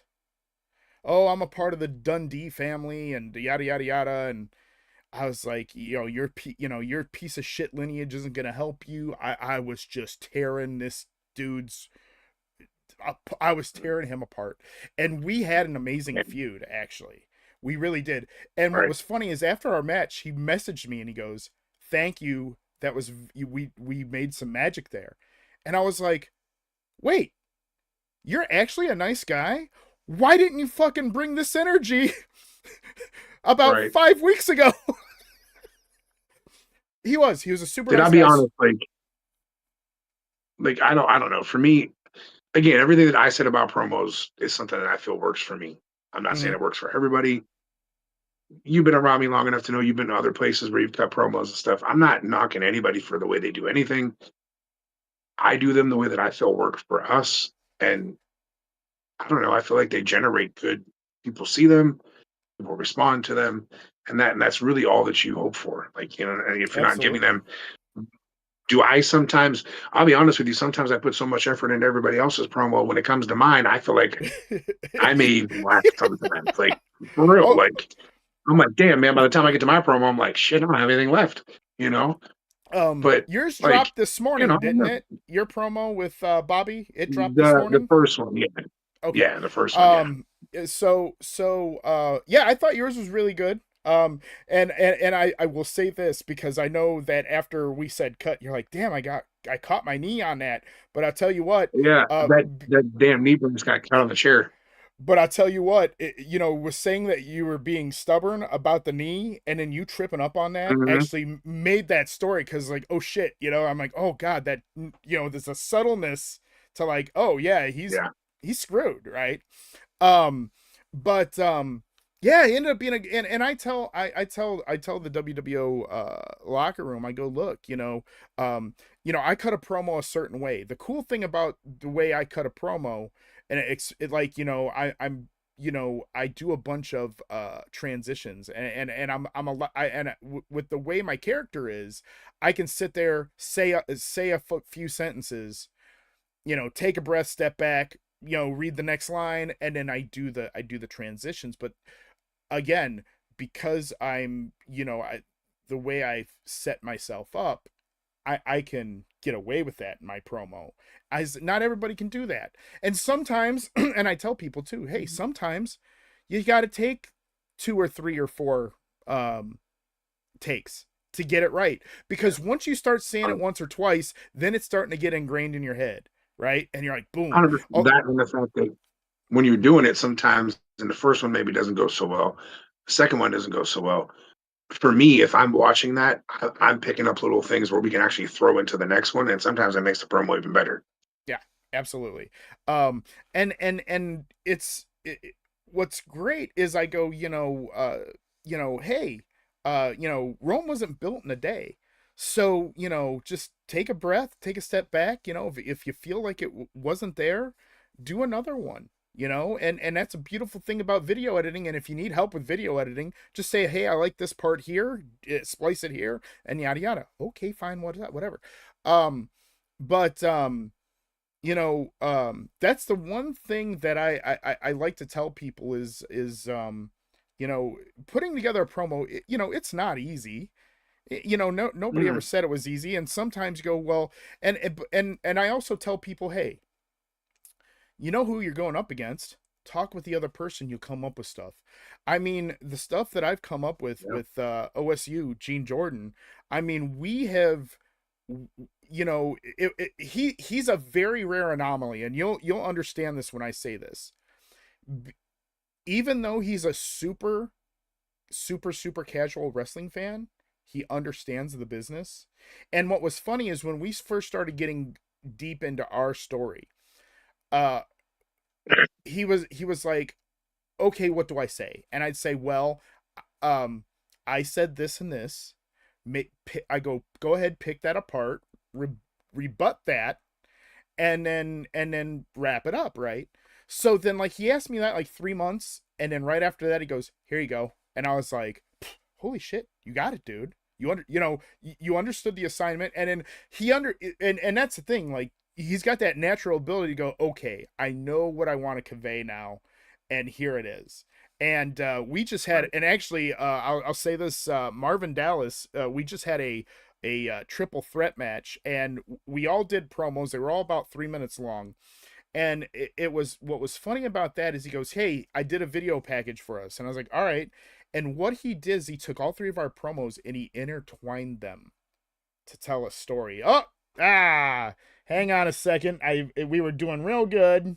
And then the camera hub decided to be a pain in the butt. So give me 1 second, y'all. We'll get everything back and we'll be hunky-dory. Give me 1 second. Boop. Reinitialize, you punk. I've been having this issue with my webcam where it just literally dies, and it's never a good time. So, all right, come on, initialize, come back. But or maybe not. We'll see. If anything, I can just pull this stunt for right now. Boop. Oh, that's the wrong one. Where's me? Where's my webcam? There we go. All right. So, we'll see if that comes back here in a moment. We'll turn it back on. But, he intertwined them and made it like this video package. And I was like, wow, dude, it looks great. And it told the story.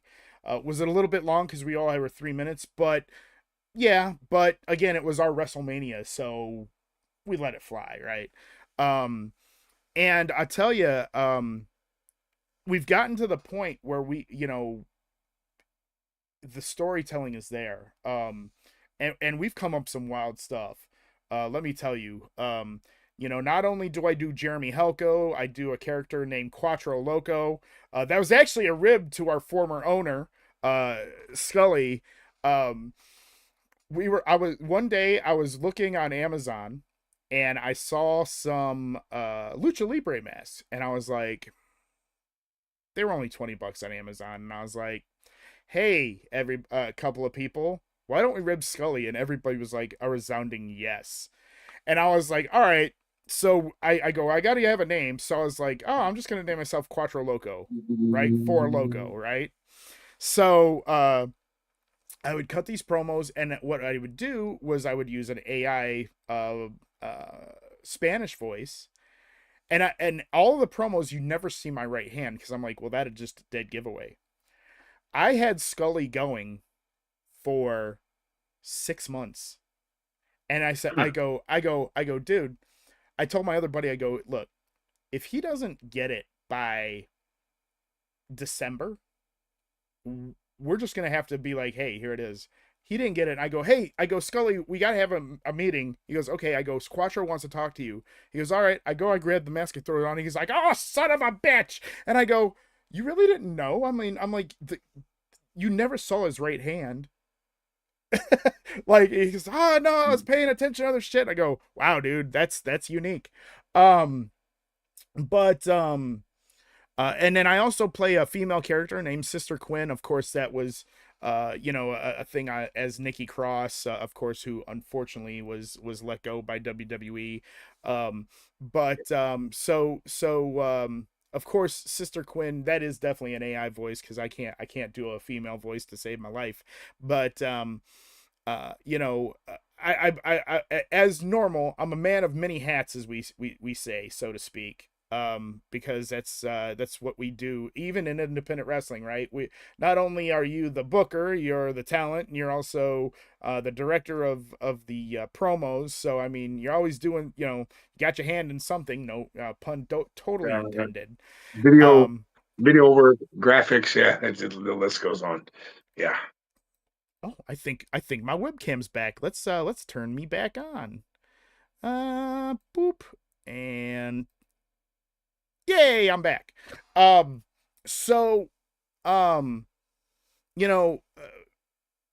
It's amazing, and I had kind of lost my train of thought here for a second, but it is truly amazing when you now let's try chemistry too a little bit. You and I have a very good chemistry on things, be it us being brutal enemies or better friends, right? We've always had really good chemistry. We're not gonna, and we'll talk about missionary barbecue at some point, but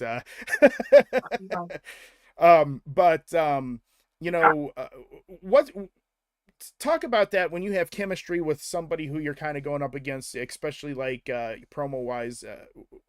How does that help? I think it's easier. There's some people in wrestling that you just have a chemistry with, whether it be in the ring, out of the ring, that makes it so much easier that there's times when you know that you're wrestling that person and they say that's what you call an easy night. So I hear them wrestling that person, cool. We know that we can literally call a match that most people would be like, the hell did they just say? But we know because we have the chemistry. So yeah. You do the deal, boom, boom, boom. You go over, do the flip. Yeah, calling a match with JT Lightning where people were like, "The hell?" Because me and JT were like, "Yeah, we'll do the thing, and the thing, and the thing, and the boom, and the boom, and the thing, and the boom," and we knew exactly what that meant because we'd worked so many times that we knew it. Other people were saying, "What the hell is that?" I almost forget in the back of my head that you and JT had a hell of a program for almost about 2 years at Mega. We worked NEPW was the very first time we worked. Okay. And we worked a program there. And then we worked sporadically Cleveland All Pro anytime it would be between a singles match, tag team matches, 6-man tag matches. We worked a whole thing in Mega for like 6 months of that summertime. We worked each other every single show. And then we worked we worked Wasp a few times too because he was we just kind of threw it together. We worked so many different places. Because if I remember right, I think I was the referee for that title change. You going over on JT, and I just remember the crowd just fucking going ape shit. Yeah, because we feuded for a long time over that. Because JT had been a champion for forever, right? Because he was the ultimate bad guy. I mean, he did such an amazing job, and God rest his soul. I miss him dearly. You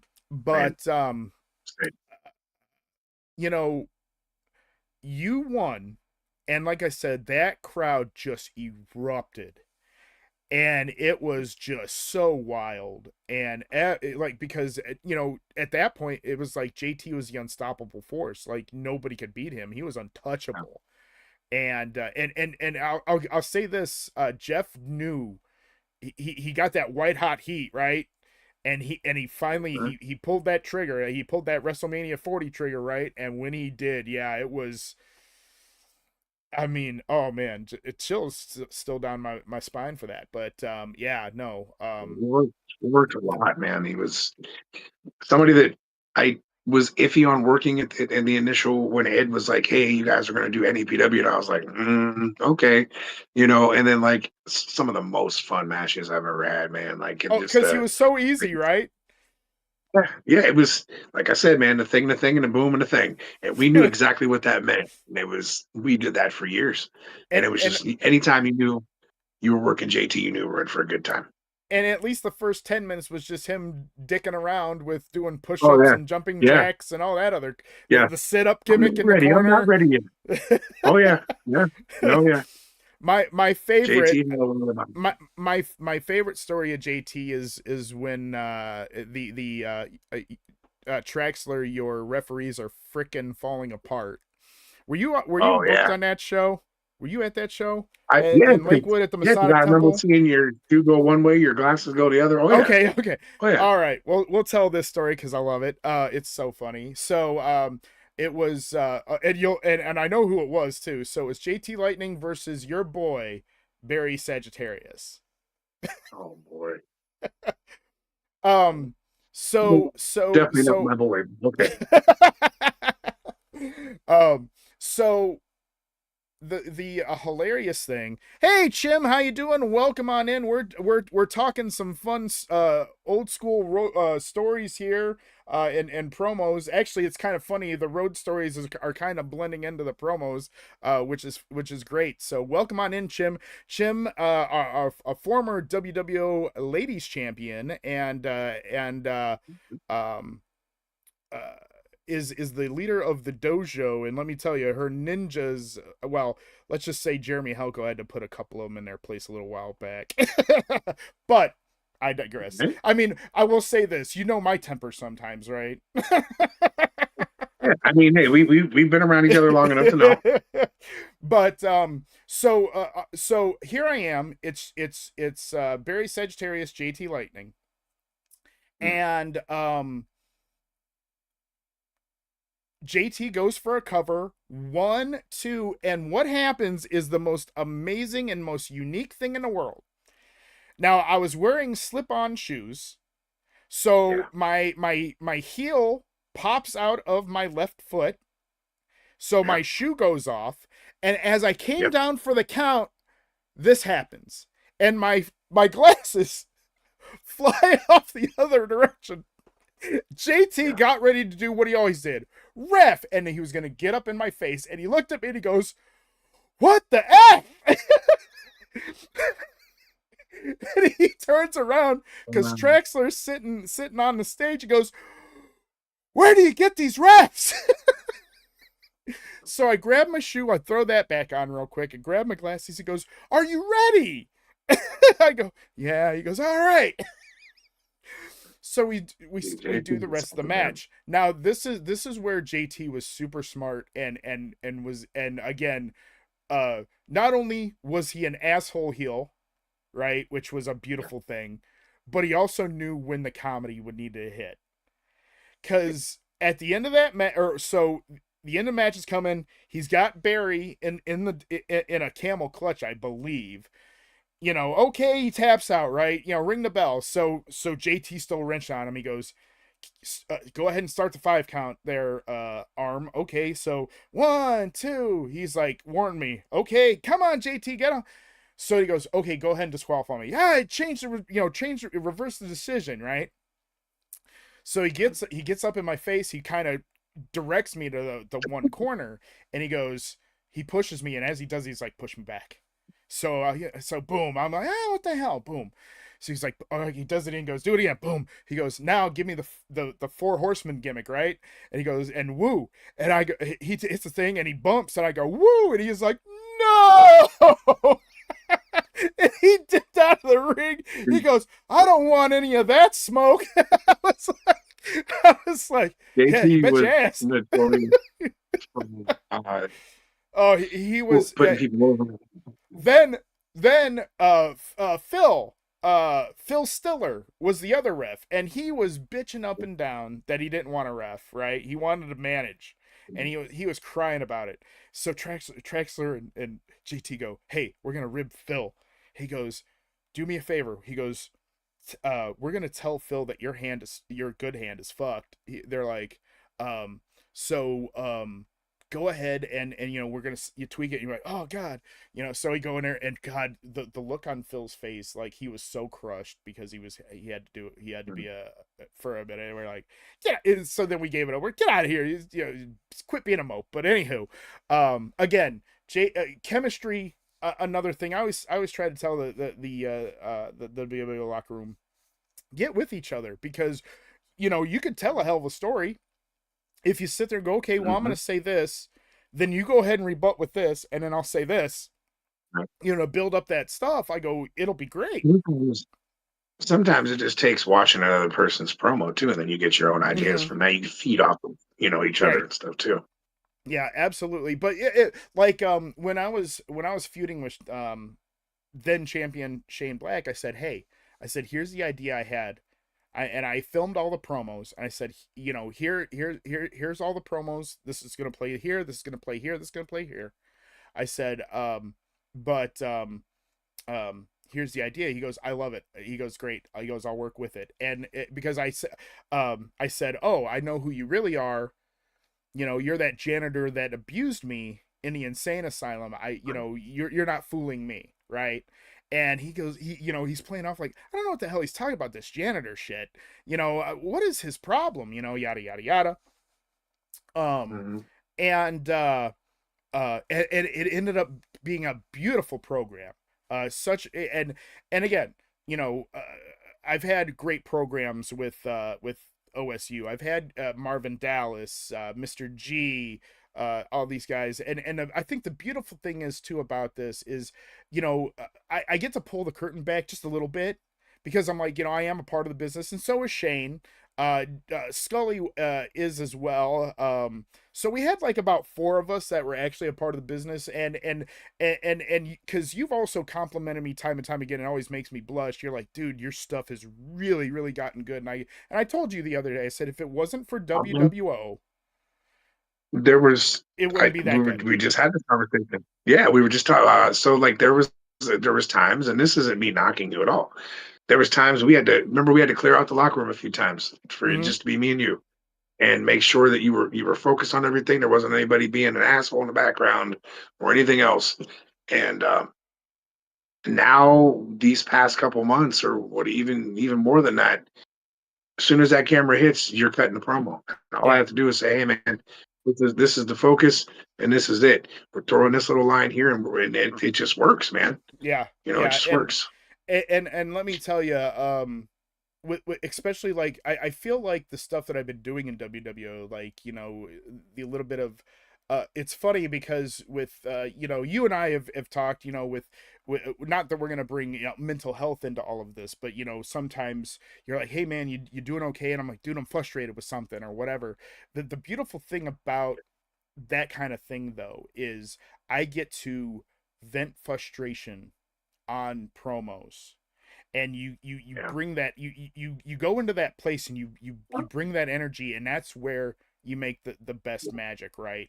And I told people numerous times that wrestling for me is my rock. Like when life sucks sometimes, and you're able to divide the two, that's your rock, man. And that's the one thing that has never fucked me over in life.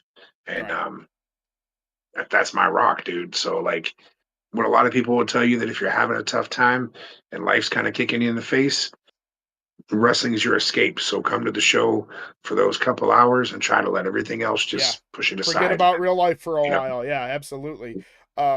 And that's the thing, like you bring that, as long as you're not venting, you vent the frustration, and you take all that energy, you focus it in the correct place. Don't focus it on somebody because you're like, oh shit, you're angry with me. No. You harness that energy. We always call it that ball of lightning, or lightning in a bottle, right? We use that term a lot in the industry.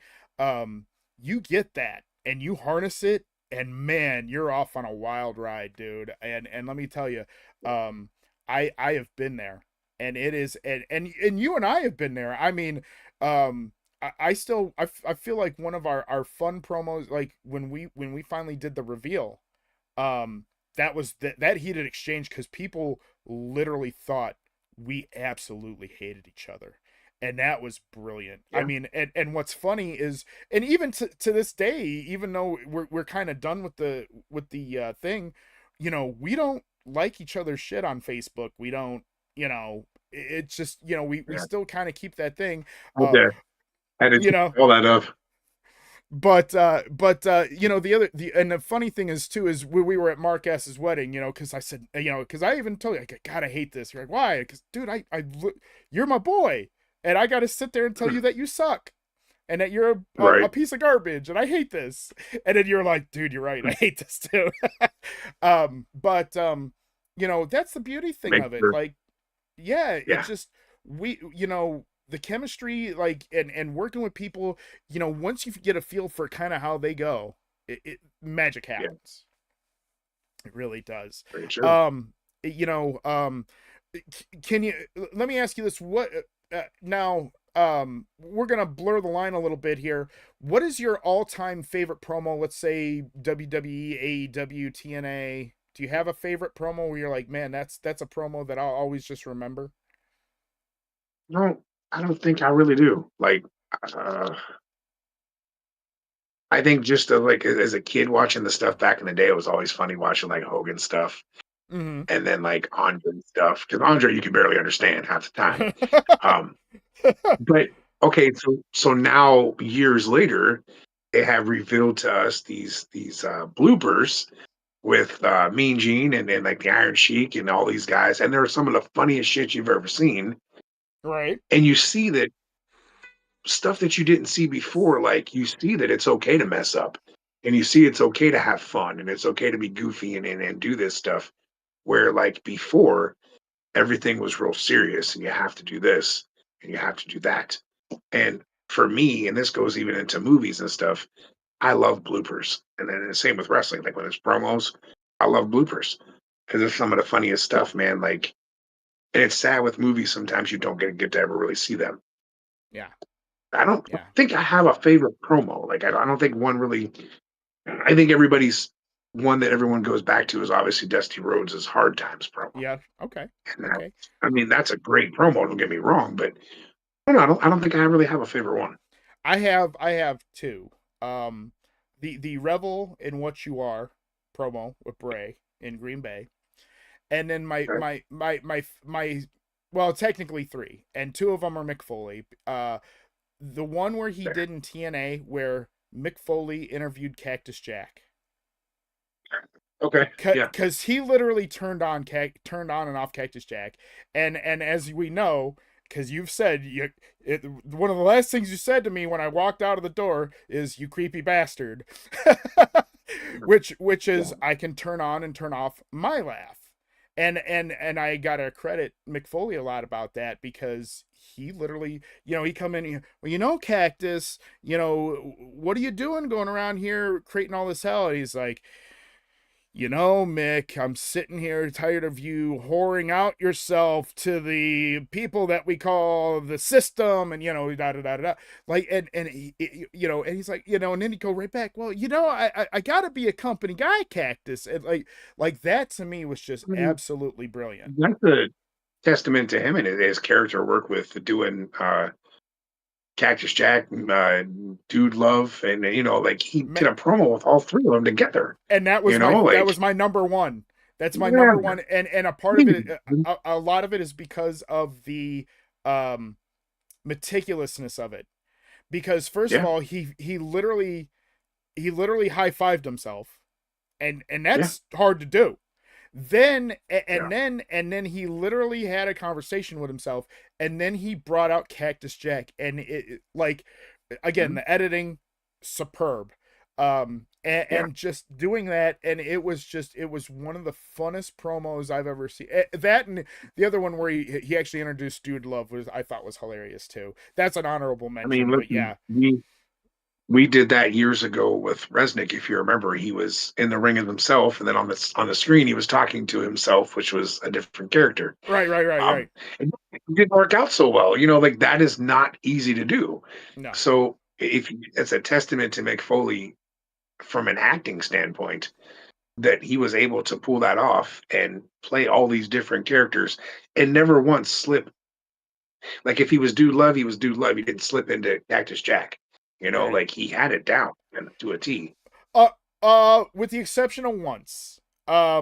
Because he came out as Mankind and then said he needed a substitute for that matchup for Royal Rumble. And he tore off the shirt and there was Cactus Jack and tore off the mask. Another brilliant promo. Like his stuff again. I don't know if I'm a little biased because I'm a huge Mick Foley fan, but just some of the wild stuff that he's done with turning He's it on good and at turning it off. it. Oh yeah. Again, he was really solid at stuff like that. Bray Wyatt was really solid at promos. Yeah. I'll be honest. I think that he never got enough credit or really shine as much. But Bo Dallas was solid as Uncle Howdy with his stuff. Oh yeah. Oh, absolutely. Jake Roberts, another guy. Oh man, one of the best promo guys, and it was because Jake drew you in, and he really made you believe everything he was saying. Whispered. I don't think sometimes. Yeah, dude. What did we tell Mister? We don't even have to name him, but what do we have to tell him all the time? Use your big guy voice, but learn how to use it right. You're yelling into the microphone, and nobody. That's too much. Yeah. To where when you really want to show that you're angry, you raise your voice a little bit. When you really want to just be you talk normally, and then you reach that level. My boy still sits in the truck and yells at the TV or at the phone or whatever. Listen, you can only teach somebody so much shit before they do what they want to do. So have fun with that. Absolutely. Yeah, you can only lead a horse to water. Let me tell you. I say that constantly. Let him know a couple times, and he's drowning. So it's whatever. Again, it's amazing what we all learn, right, from doing all this stuff, and I think when Raven was on, he was good too with promos. Oh yeah, my the Jim Vandenberg Dildos and Viginos on TNN, right there. I'll never forget. I heard that and I go, "Oh my God, they let that go." Yeah. Sinister Minister. Father James Mitchell, another guy who could cut a hell of a promo. Yeah. Paul Heyman, another guy. Yeah. Okay, so back in the day, you look at managers, and always the top manager from back in the day of wrestling was Bobby the Brain Heenan, right? Right. Oh yeah. A guy like Jimmy Hart was always a person that people talked about being a solid manager back in the day. But the Paul Bearer, another one. But you look at now in the age of managers, that really isn't a thing on TV, more in the indies still, in some cases. Not really as much though, really either. But Bobby Heenan was the guy, Jimmy Hart was the guy. Now it's Paul Heyman. Like you can't, you'll never find another one better than that. He's great on the microphone. He's the guy you put with someone that you want to get over if that person can't talk. Brock Lesnar. Yes. Brock Lesnar can talk if he wants to, but it was Paul that got him over. And he Braun Breaker, who's getting better on the microphone, but Paul is who put him over too. Jocelyn Havoc, welcome on in. Glad to see you. I'm sure you are just getting home from work, I feel like. But I'm talking to John the Bouncer Cataline from Real Action Pro Wrestling. And we're just chatting about promos. We're going to talk about road stories here in a bit. And if anybody has questions, please get those ready. We'll definitely take them. I'll tell you that Bobby Heenan, he was such a menace, and I loved. He worked so well with Gorilla. He actually worked really well with Dude, McMahon as well. there will never be another commentary duo like Gorilla and Bobby Heenan. There just never will be. Yeah, I feel like if you're gonna go commentary duos, you have them at number one, and then you have to go Oh, absolutely. Jim Ross and Jerry Lawler at the two hole. I feel, um, Mhm.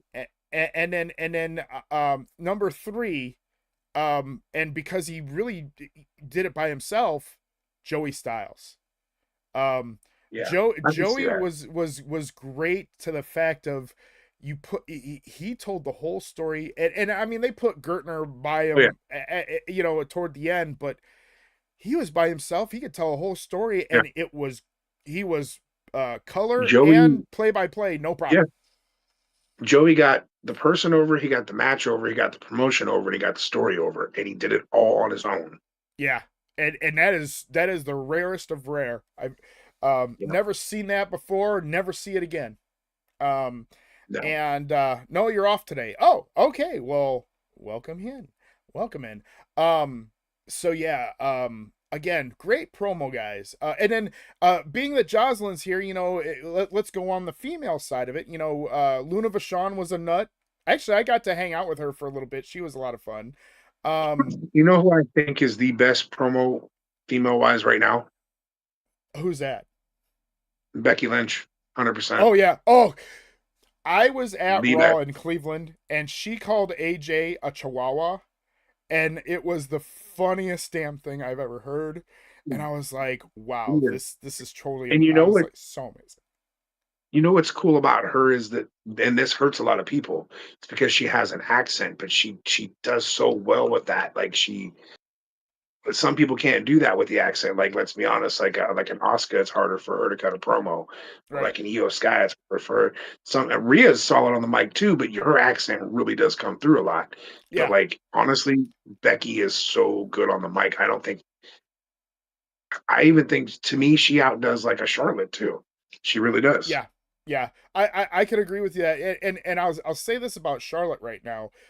I'm so glad she understands what's what she is kind of molding into now, which is putting Yeah, people over because there was a time absolutely. there, and I know it wasn't her fault that they were giving her the No. John Cena Roman Reigns treatment, right? Kind of shoving her down all of our throats.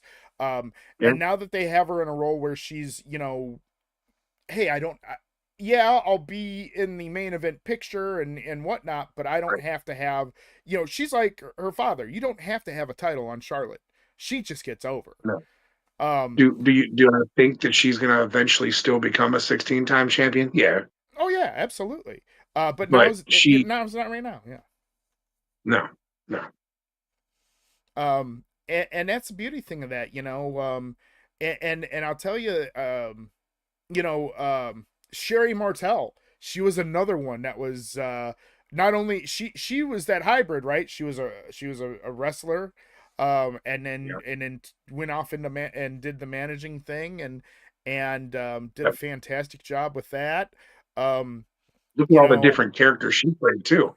oh yeah, Sister Sherry, Yeah. Sensational Yeah. Sherry, Yeah. Boy Toy Sherry, Yeah. um, you know, golly, Team and she Fury. did every one of them well. Oh yeah, Um, every one of them. Every one of them. you know, I'll tell you a fun Luna story. Because it is on YouTube. If you look up Jessica Havoc, and I know Jocelyn, it's Jessica, not for this one. You look up Jessica Havoc versus Luna Vachon, CAPW 15th anniversary show. Yep. There is a young punk kid in a security shirt, watching who got nachoed. Was that Jessica or no, that's right.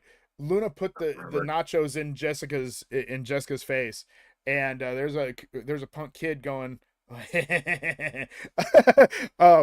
but she was an absolute pleasure to talk to actually after the show, and I again, worked that show, oh and I that's right, you remember. did, You know what the funny thing about that is? That show was on a Sunday, right, um, and 2 days after that, I went to Raw at the time, Right.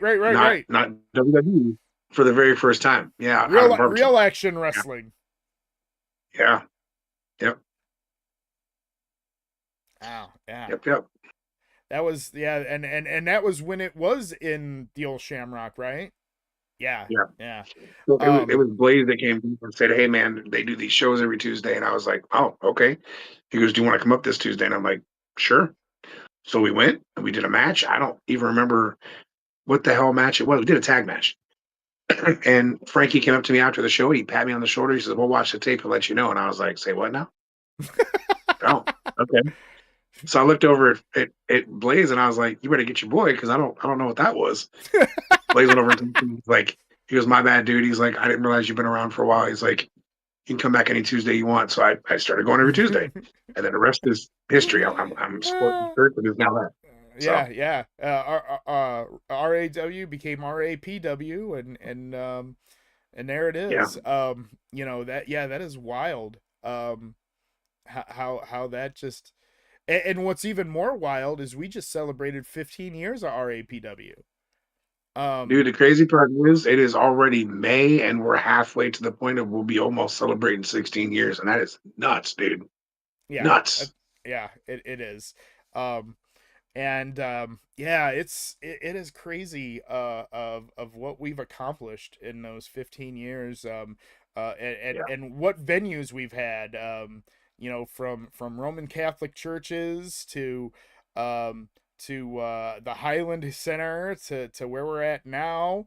Which where we're at now is a fantastic place. I'm gonna keep a happy smile on my face there, and you know we've had some really good runs on some places, and the other thing too, and we could talk about this as well, is I love the fact that we have at least good two handfuls of fans that always come up to us and say, "God, you guys did a fantastic job tonight with not only the wrestling but the storytelling," and that's why we keep coming back. We had two interesting things happen to us. We had somebody come on their anniversary and hang out with us because they said that they would rather be here hanging out with us at our anniversary, with their anniversary, and both of them showed up. And then we also had somebody get married and then bring their extra food to us Yes. and I think a couple of people from the wedding party came and they watched the show. Yeah, they fed the entire locker room, and they came immediately after their wedding and their I guess they did like a smaller like type of thing, but they came immediately afterwards, and then they fed us all. Like Yeah. one of the coolest things ever, man. Yeah. Yeah, We've had so many people say, "We really love what you're doing. Thank you so much for giving us some entertainment." Because and what's funny, and not only here at RAPW but also WWO, I've had people tell me, "Hey, I like your guys' storylines right now other than WWE and AEW," and I'm like, "Oh, please!" I'm like, I mean, I'm flattered. I I had a appreciate you. I had a guy say that to me last show out on the front porch. Mm, I walked outside, and he's like, "Man," he's like, "I enjoy coming to this stuff better than I do going to the WWE shows," and that was a nice compliment, you know. yeah. Yeah, and we've gotten that time and time again, and it's so nice to hear, because it just shows the blood, sweat, and beer that we put into it, right? Um, I think a lot of it is that we care, you know, like some of those people almost become like family to you because yeah. you've seen them for so many odd years. Well, I And like, mean, we do have a fan part of the Hall of Fame, right? So, yeah, um, yes, we do. you know, um, we've had some amazing fans. And what's a shame is because I haven't heard from him, Larry. Remember Yeah, him. I don't know what happened with that. I think his parents moved or something. I think they broke up and moved. Like there Oh, was, I don't know. really? Oh, bummer. Who Yeah. was who was the young black kid? Um, Uh, didn't he have like cystic fibrosis or something? Was I it don't remember. Landon? Oh yeah, Landon. That kid is. Listen, man. He is like all grown up, like Oh, doing really? good. Oh, Yeah, good. man. It's crazy. Like I seen pictures of him. He is all We need grown to, up now. It's nuts. we need to reach out and have him come to a show just to Yeah. make let's do it for let's do it for November. What the hell? But anyhow, It's you know, crazy. Yeah. no, and then Rocky and Tiffany, Mhm. are super fans. Crowley's Olivia, she's quite the super fan. It Yep. is literally nuts. Yeah. About Kelly and John are there every show. You know, every show. John and Mom, Christy, the ones that Mama came, and Stewart, Mama Stewart, yes. and Mama DLA, who's Yep. always filming and just again, it's wild. All right, there, Mister Bouncer. I think it's time that you and I get a little bit of, let's get a little raw here and do some road stories. Um, because I Listen, feel like I'm only gonna comment on two because so listen, you had said that I know your temper sometimes, right?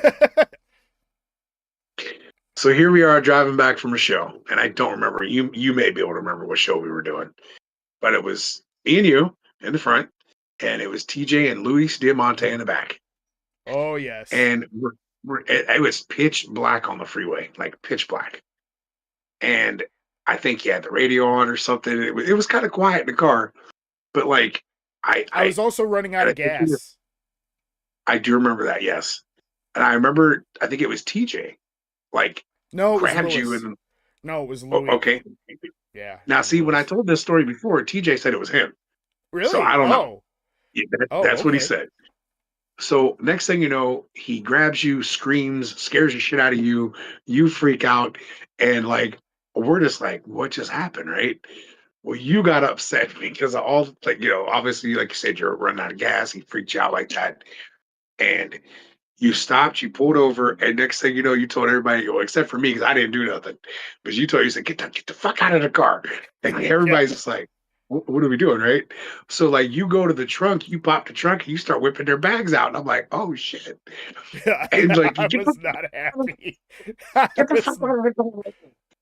Dude, so next thing you know, like they get out, and I'm like sitting there like, damn, dude. And you drove off. And I'm like, bro, you can't just leave them on the side of the road like that. So, so you circle back and you get them, and they put their bags in the car and they get in the car. And I remember for the rest of the way home, nobody said a fucking word. Yeah. That Dude, was the quietest car ride, dude. I The was so quietest car ride. mad. I was so mad because I I was just know. like, I was like, I was like, man, I'm running out of gas. We're fuming here, and I'm like, oh my god. And then that was just like, oh my gosh, no, oh my god. One of my favorites, and we'll have to censor this a little bit, is we were going to PWX. PWX in Pittsburgh, yeah. Yeah. And actually there's two stories in there. The first one is when it was you and me. You were in the front seat, and then I think it was Joey the Snake and Luis Diamante, and your mom. Oh shit. Nah, because I was in the back, man. Is this the Shelton Oh, was it? Benjamin one? No, that wasn't the Shelton Benjamin one. This is the Oh, okay. one where we were Okay. going, and then your mom started talking about bleaching booty holes. Oh, yeah. Okay. Yeah. She goes, And that's all probably the difference. those, and I think that was the same night we got there.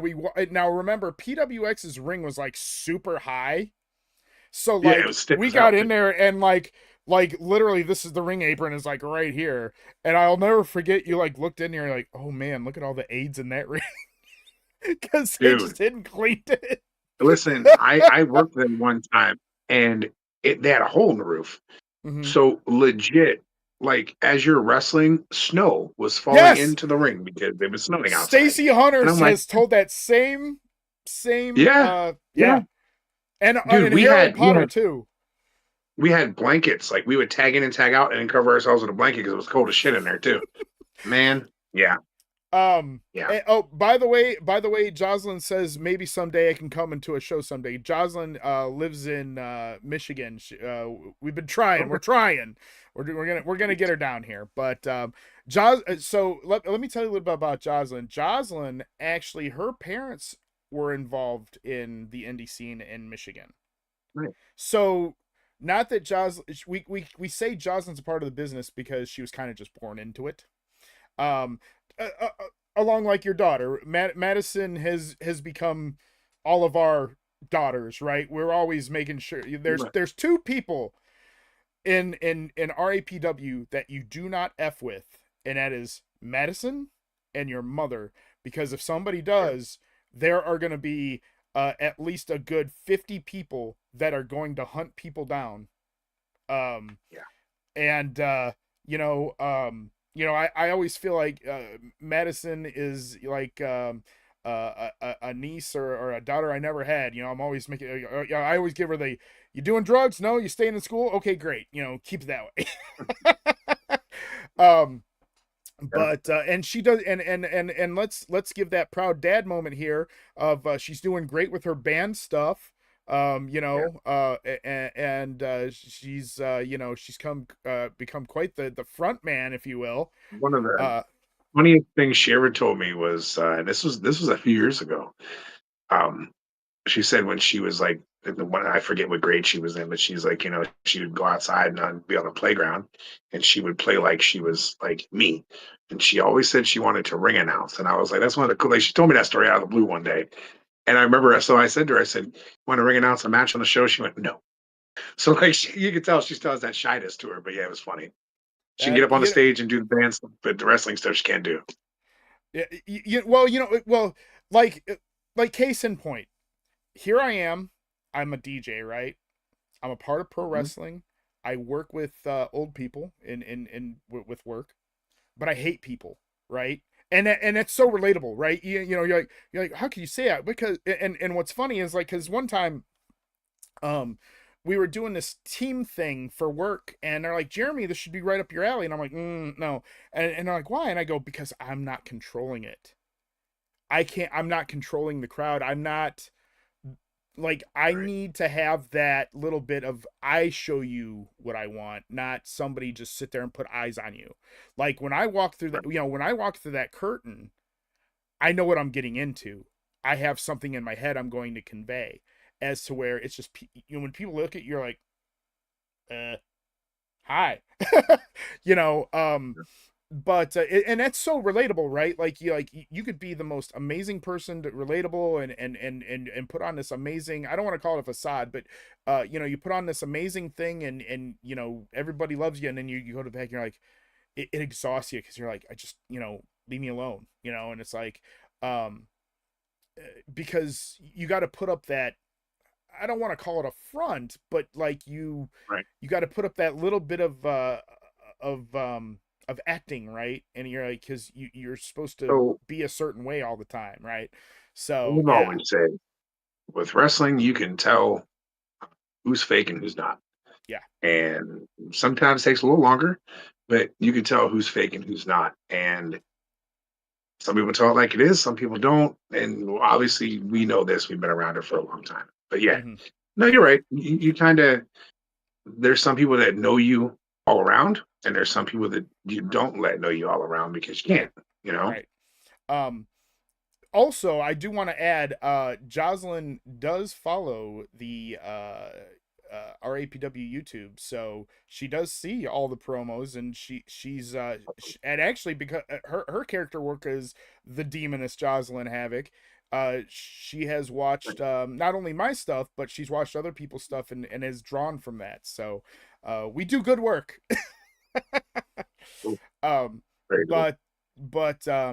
Yeah, and then the other story was the Shelton Benjamin incident. Yeah. We were driving to PWX. I was trying to figure out where to park, and I turned into a parking garage that apparently was closed. And I tried to turn around, and and there it was, boo, and I was like, come on, man. So I'm sitting there trying to explain to the guy, I'm like, look, we're from Ohio, we're from Cleveland. I'm just trying to figure out where to go. And he did. But so he walks back to his car, and this guy over here goes, "What is this Shelton Benjamin looking motherfucker? Ain't no cuffing me now." And I turn back and go, Dude, "John, no. let's." Here's what got you though, because my window was down, and as he was walking up to get you, like I literally sang that part of the song, and you were like, right as he went to talk to you, you start laughing. Yeah, I couldn't help it. He looked just like him, dude. I know Couldn't he help did. it. Ain't no cuffing me down. I'm like, shut up, dude. I don't want to get in handcuffs. You guys make an awesome job of it. Well, thank you, Jaws, and I appreciate that. We appreciate that. You know, we try, like I said, we always try to tell amazing stories. So, and I feel like we do. Not if it's between you and I, or you know, myself and Pretty Tough right now with Crowley and Zook. Which really has just, what a whirlwind. And I always say that literally the last 3 months have just been just an amazing whirlwind of craziness. That is one of my absolute favorite gimmicks. You've known me for a long time. You know that I love horror. So to incorporate horror into wrestling, I've been trying to do it for years. And we've tried it with other people, and it just really didn't catch on. And a combination of something I was doing with Zook at the time. And then I met Crowley, which I had already known prior, but I into his new gimmick type of thing. I was like, man, let's integrate that together and building those stories as we go, the promos and the ideas, and then just the fact that you could take Crowley and have this promo that everybody saw. And then when you repost it on Facebook, you took him completely out of the promo and just left the audio. And people were freaking out and saying that's not what we saw. Like there was a person in that video. Right. Made you think that he wasn't, and like, man. And then when we finally revealed him, it was like, what the hell is going on? And it just some of the cool ideas we've been able to come with. And I was just talking to him the other night, and I was like, dude, here's the thing. Like, we just getting started, man. We're not even there yet. We're just getting started. Just scratch the surface. Absolutely. Yeah. There's so much more we can do, and that's the wild thing is, like, we had a couple of different fans. We're like, we had somebody go, here's a t-shirt, take a look. We had somebody give us their beadwork, and I'm just like, I've been 22 years in the business. The first time I'm like, holy shit, fans giving me shit? That's crazy. Because I've always been in that role of a referee or a commissioner role where that's just not really a thing, right? You're supposed to be a figurehead, and that's just wild to me. And that's people just tell you what you're supposed to book. That's all. Yeah, right. It just again, it's just wild, and it's been so fun just to kind of again, that's a beautiful thing about this gimmick is I'm able to get some frustration out, but it still be a promo, and it's funny, I've been getting some really good feedback on like TikTok, and I'm like, just random people liking the stuff, and I'm like, sweet, I'm like, I'm glad people are kind of buying into it that aren't even from the Ohio area, so Right. It's just it's wild. It's like I said, it's just been nuts. Does anybody, I know Jocelyn will probably have a few questions. Does anybody have any questions for either John or myself about promos, what we've done, anything pro wrestling related? Please go ahead. Again, John and I combined, we've been in the business for almost 50 plus years, man. You're 26 years in, 27. Bro, I'll be 30 this year. What, really? Yeah. Wow. I didn't realize. Yeah. But you've September, only been a tag. 30 years. That's right. You've only been a tag team with Kurt for like 20. Me and Kurt have teamed up for 26 years now. Okay, yeah. That's where the 26 came in at. Okay. Yep. You know what? While we're at it, let's you know, and I know I don't want to bring up anything too harsh, but like let's talk about how Club Extreme started. I know you started it with Ash at first, right? Yeah, so we went to a show in late '99, and it was OCW, not the OCW that's around in Akron area now. It was Outlaws of Championship Wrestling, and this was like my first time going up to the Cleveland area, and we went to the show, and me and Ron Ash at the time, we kind of did this thing, and then the promotion didn't run again until like 2000. It was really weird. It was like a big like drought between shows, and we were like, hey, I kind of want to start this Club Extreme thing. And we got a hold of Kurt, and I was like, let's take the group down there, and we started it in 2000 at May of 2000 at that OCW, and we just ran with it, man. And we took it to everywhere else, NEPW, and then initially, um, it was Kurt and Ron that teamed up for a couple shows, and then they put me and Kurt together, and we just kind of had a chemistry together, man. And we became a tag team, and albeit not so much anymore in the past year because Kurt's kind of getting to that end of his thing. But yeah, 26 years, man, that's a long time to run a tag team on the Yeah. indies. Well, shit, Yeah. anyway, Yeah. So Well, you yeah. look at the tag teams like the Hardys, the Dudleys, Edge and Christian. I'm just gonna call them Edge and Christian. Stuff like that. I mean, they've been around forever and a day. And tenured, right? I mean, Jesus, with all the tell The Bouncer. only thing I will say, and I give credit where credit's due, but the Hardys broke up, the Dudleys broke up, Edge and Christian broke up. That's one thing me and Kurt have not done and will That's not do. We've told people for years that people wanted to, man. Can't wait to have you turn on Kurt. We can't wait to have Kurt turn on you. You guys can feud. And I'm like, nope, we don't want to be that. We do not want to do that. It's not what we want to do. Okay, Psycho Mike and Gmo. Yeah, but even them too, man. Those guys go through bouts of hating each other. Me and Kurt are just friends. Like. Okay, all right. So Jocelyn says, tell Bouncer how I always drop some f bombs in my promo and how I can fix it to make a better my promo better because I stutter my words a little bit. Yeah, I'll say this. And believe me when I say this, Jocelyn. Since since you've become a part of the Outcast / the Freak Show, and where I've come in and I've said, hey, here's some bullet points, stick to these, you got this. You have done an amazing job of promos. Now, not knowing the gimmick, but thinking like if it's part of a freak show type of thing, I wouldn't worry about so much stumbling over the words because it kind of fits that. So that sometimes that's okay. We talked about it a little bit earlier, F-bomb wise. Like I use them in promos for WPW, and I feel like I only do it when I really want something to get a point across, or we're really serious about something. And 9 times out of 10, we'll bleep them out.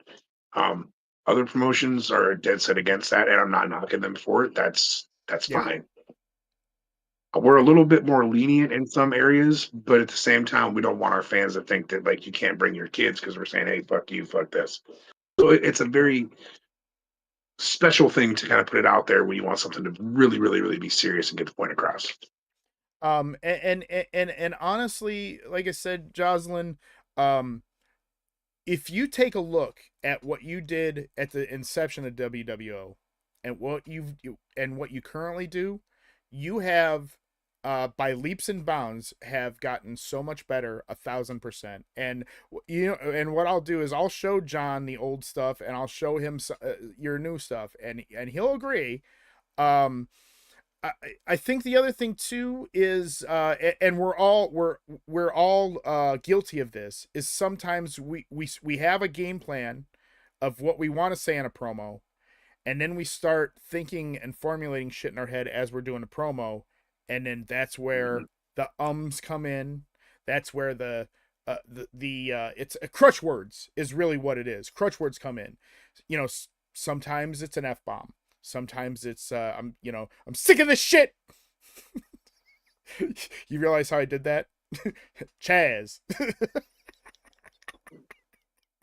Terrible, terrible, terrible, terrible. My Erica Badu hat. Anywho, Oh my god, terrible. that shows up in my timeline memories every once in a while. I'm like, Mine too, oh my man. gosh, oh, Mine it's so too. good. But you know what happens is you use the crutch words, right?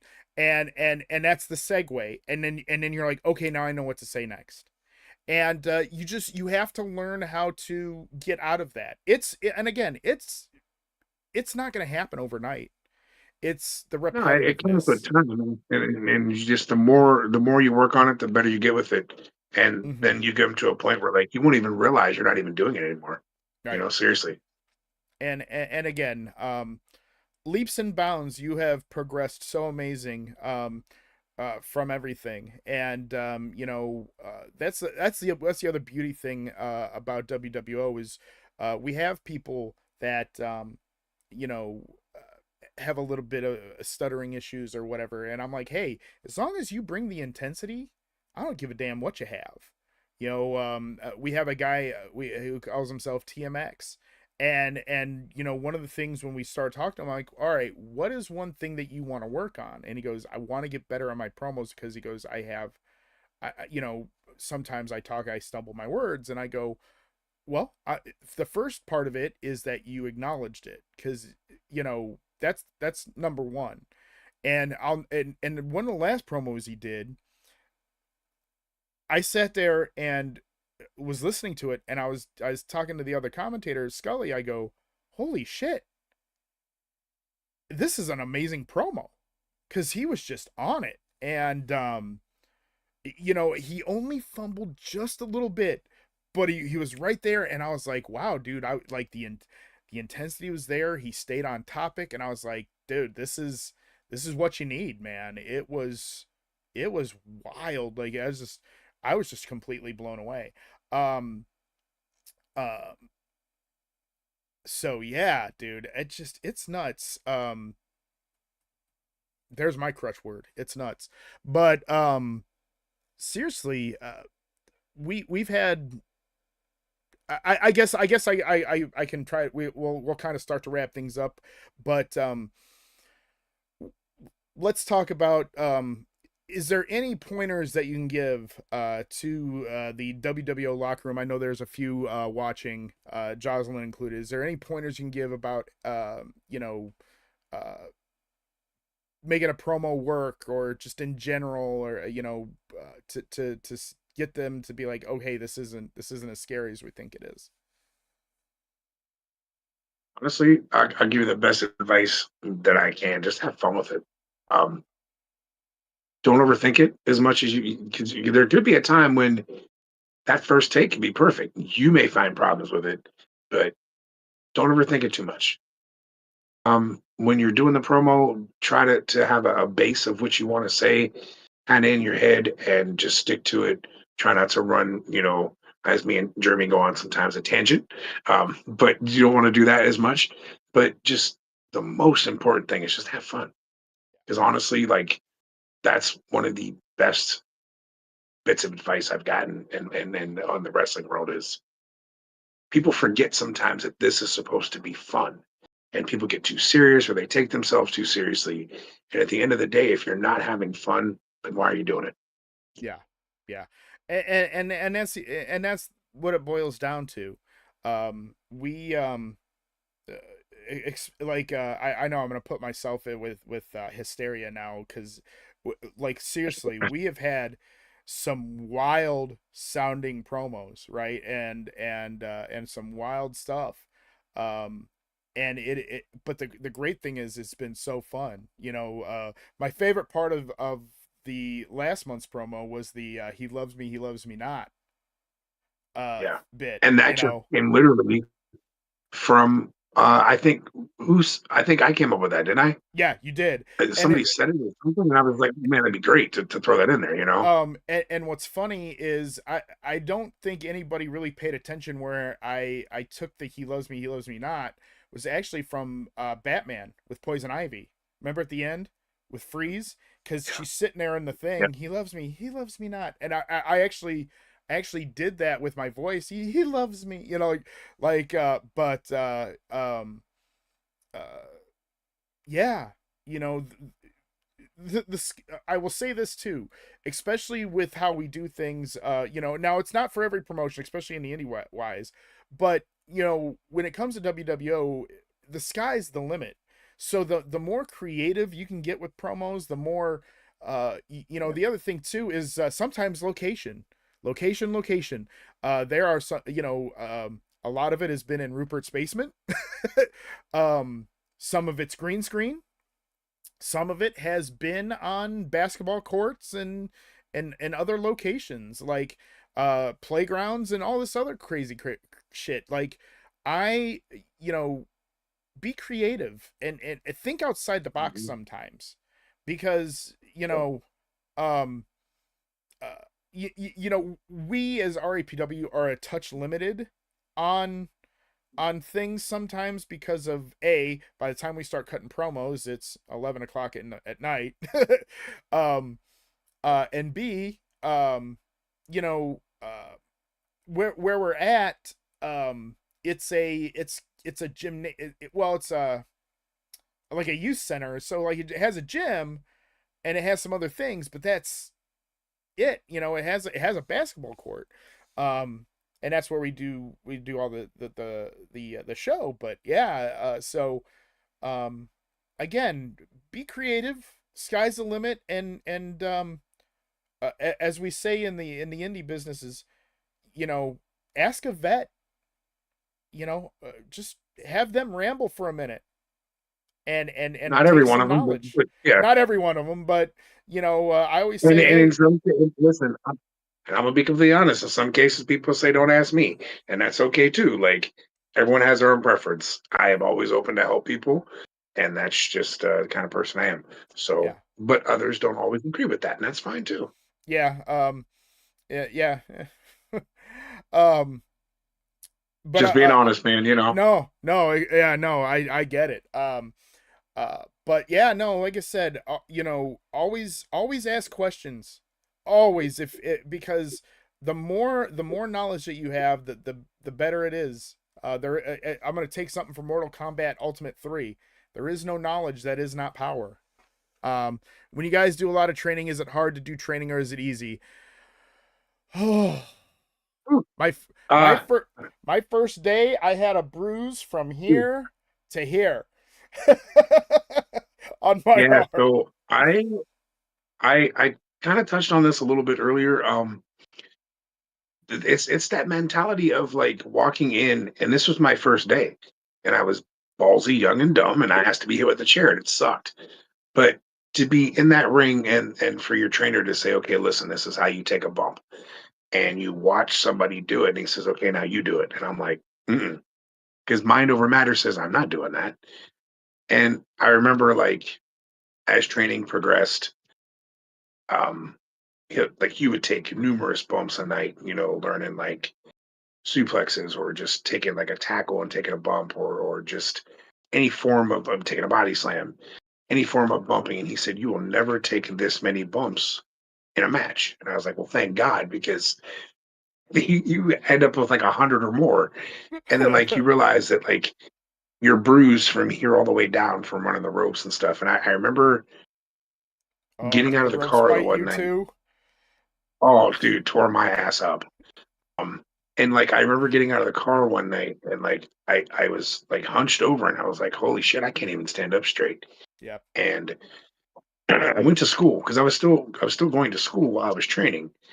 And I remember I went to school and we had learned chops the night before. And man, let me tell you, Woo! not cool, man. Like I walked in, my whole chest was literally like busted Meat. open, pink, whatever colors you could, yellow, whatever colors you could think of. My chest was that color. And I walked in that day, and the one football player kid said, "Man, that shit's fake." And I pulled my shirt up and I said, "Dude, I don't think so." And he goes, "I bet you that shit wouldn't hurt me." I said, "You want to take one?" I chopped him. And 3 days later, he came up to me and he says, "You fucking asshole, your handprint's still on my chest." And I thought that was great. But yeah, man, training is very tough. I see some people pick it up like, holy shit. And I give him credit because, like, I wish that I was able to do that when I was doing it. And then some people, like, you'll see they're having a hard time, and I try to step in and I say, listen, like, there was a girl training um, not too long ago, and like she was having a hard time, and I saw that she was kind of struggling, so I pulled her aside and I said, listen, I get it because I had these same issues. So, like, if I can tell you, like, try to keep your head level, like, don't worry about it. She's like, why? I think that, like, maybe some people don't like me because I'm struggling. I was like, no, it's not about that. I felt that same way too, and I get it.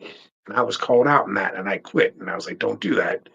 Keep fighting. Keep going for what you want. And like, I have that sympathy because I understand it because I was that person.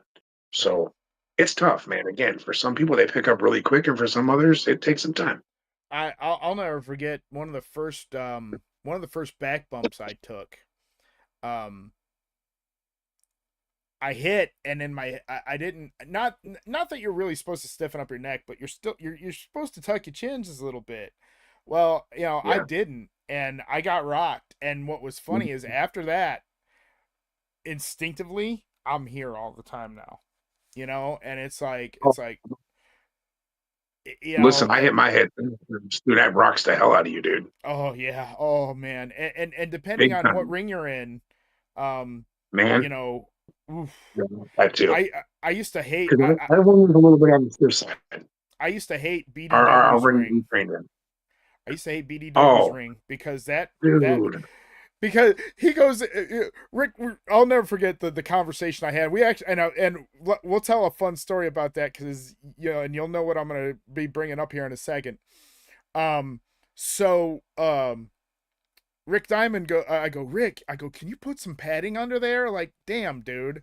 And he was like, no, that's fine. I go, dude, I'm out there for an hour and a half. He goes, oh, that's right, you are a ref. Sorry.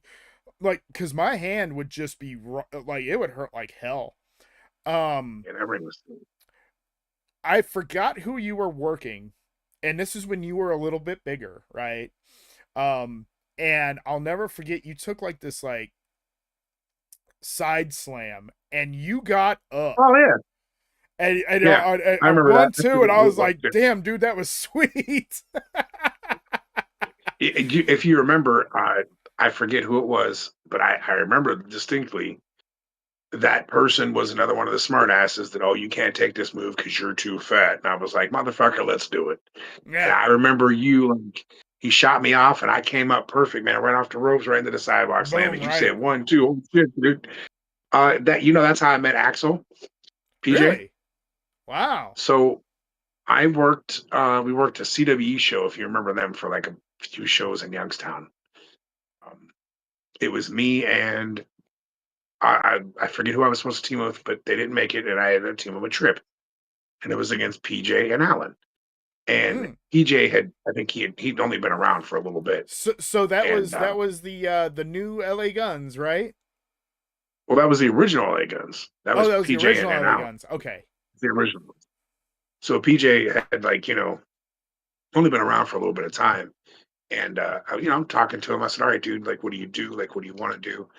And he goes, "I'll be honest, dude. The only thing I really want to do is get a big spine buster." He's like, "I tried one in my match like before, and the dude fucked it up." And I was like, "Yeah, let's do it, man." PJ stops and he looks at me. He was like, "Yeah, dude, I think you're too big, man. You're not gonna be able to take it." I was like, "Here we go." I said, "Listen, motherfucker, throw this clothesline, and you're gonna duck. And when you turn around, all you got to do is just fucking go down with me." He was like, all right, dude." So next thing you know, PJ hits me with fucking spine buster. He's pinning me, and you can hear him go, "Holy fucking shit, dude, that was awesome." I almost didn't kick out because I couldn't hear the count because I'm listening to him and I'm laughing at the same time.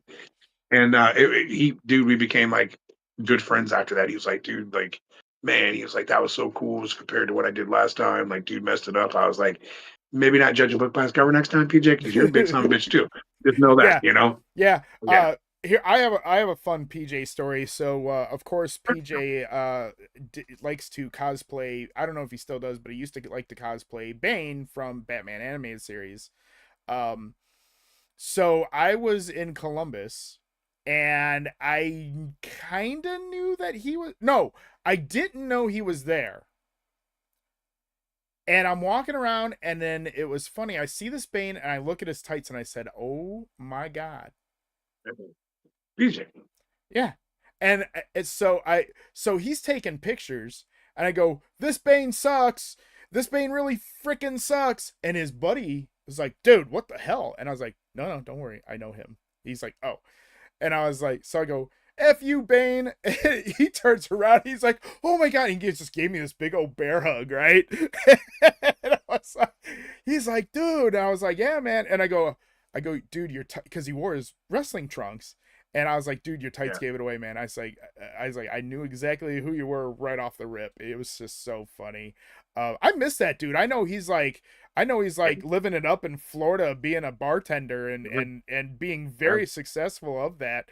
And let's kind of go through some incarnations of that. So you've had, was Flea ever a part of Club Extreme?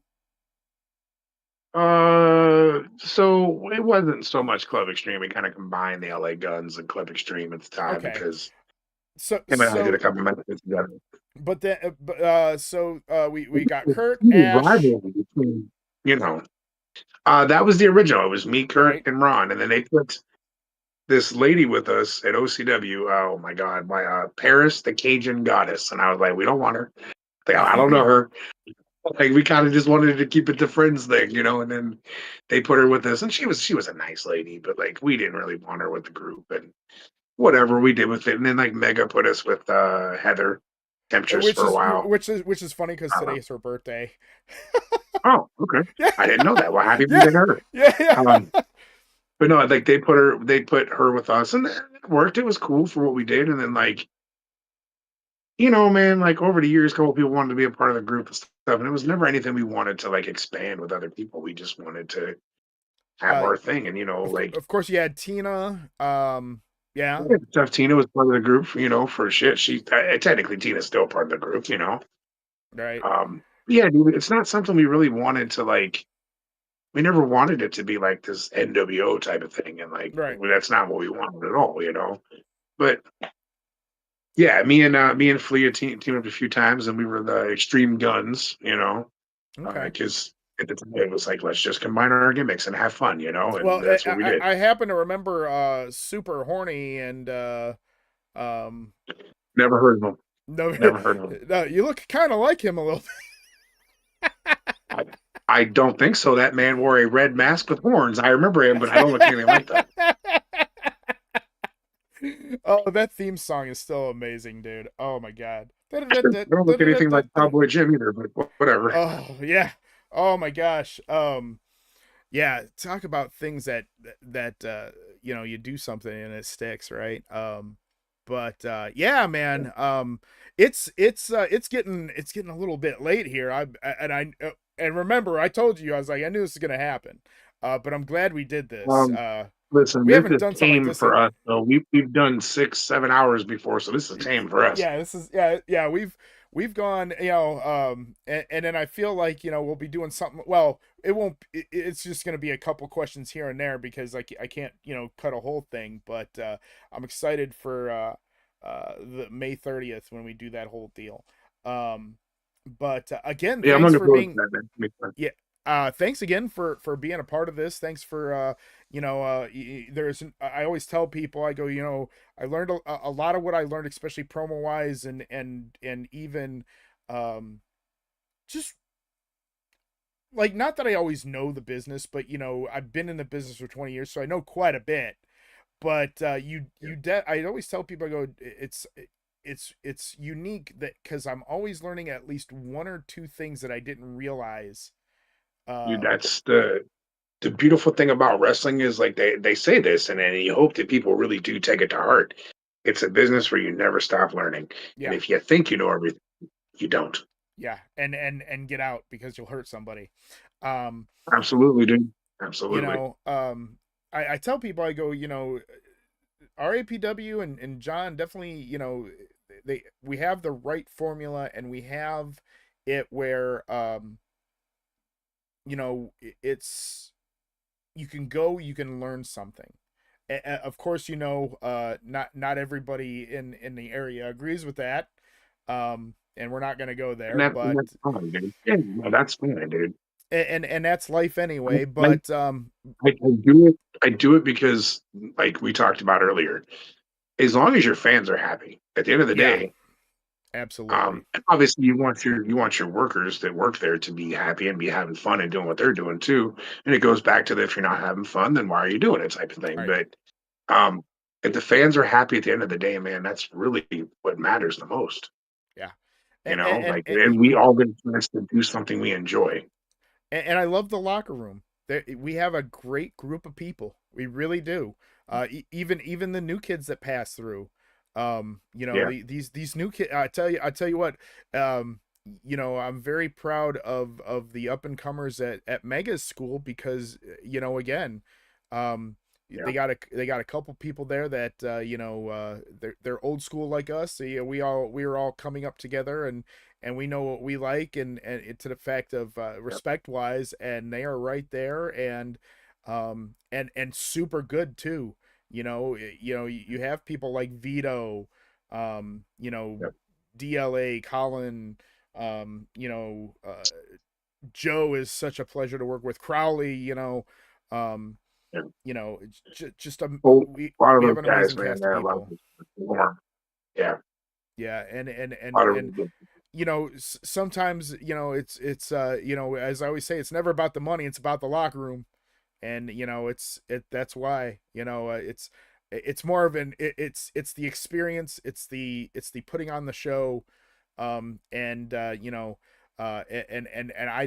I could give a shit less about what the pay is, because I have too much fun doing it. I get to go around and kind of tell people that they suck, even though they like me, even though I'm not supposed to be liked. It's really weird. But again, I thank you again so much for doing this. Yeah, I'm absolutely. definitely gonna take some clips of this, and we're definitely gonna be even though this is live right now and will be um archived. I am gonna take some clips of this and we're gonna make sure we re-show this and have some people watch it, just because I know not everybody was able to tune on in today. But again, plug yourself, plug RAPW, plug whatever you want, man. Oh man. Uh Listen, you follow RAPW on Facebook, RAPW Y Town. Check us out. You can follow us on YouTube at Real Action Pro Wrestling. I'm pretty sure, man, some of this stuff, I have so much social media, I don't remember half the time. And if you want to follow like my acting page, just John Cataline Actor. Okay. Care about myself Uh, so let's much. see. We got TikTok, Instagram. Oh, Uh, yeah, let's see. YouTube, so much. Facebook. I think that's the big four. I think. Yeah, But yeah. but The only yeah, thing that's man. different from everything else is just Facebook's RAPW Y Town. I think everything else is just, at Real Action Pro Wrestling. So. Yeah. Yeah, because of some idiot that decided to hijack the page. Good Lord. And you know Yeah, what? It sits there. I see it. It sits there at the Halloween thing. I'm like, you we're defeated still me. recouping from the. Yeah, Oh, we're still it's rough. recouping. So, So, yeah. but again, thank you, and for everyone out there in WWO, the WWO faithful. We'll see you guys next Saturday for WWO Mayhem. The new format again is gonna be real fun, just strictly YouTube, and then on Sundays. We are doing this off script thing, and then it's going to lead to Run Your Mouth, which is kind of like talking smack or raw talk, where we get a little bit nitty gritty. But hey, man, if you ever feel the need that you want to cut a promo and you ever want to join us there, Mr. Bouncer, because I know you, and I know what you bring to the table, and just let me know. I kind of know one of the chief content creators. Oh, man. Good happen. So, with that being said, WWO faithful, thank you again for hanging out with us. This is something we're gonna this type of off script is something we're gonna do the first 2 weeks of the month, and then we're gonna have some other fun stuff with that too. So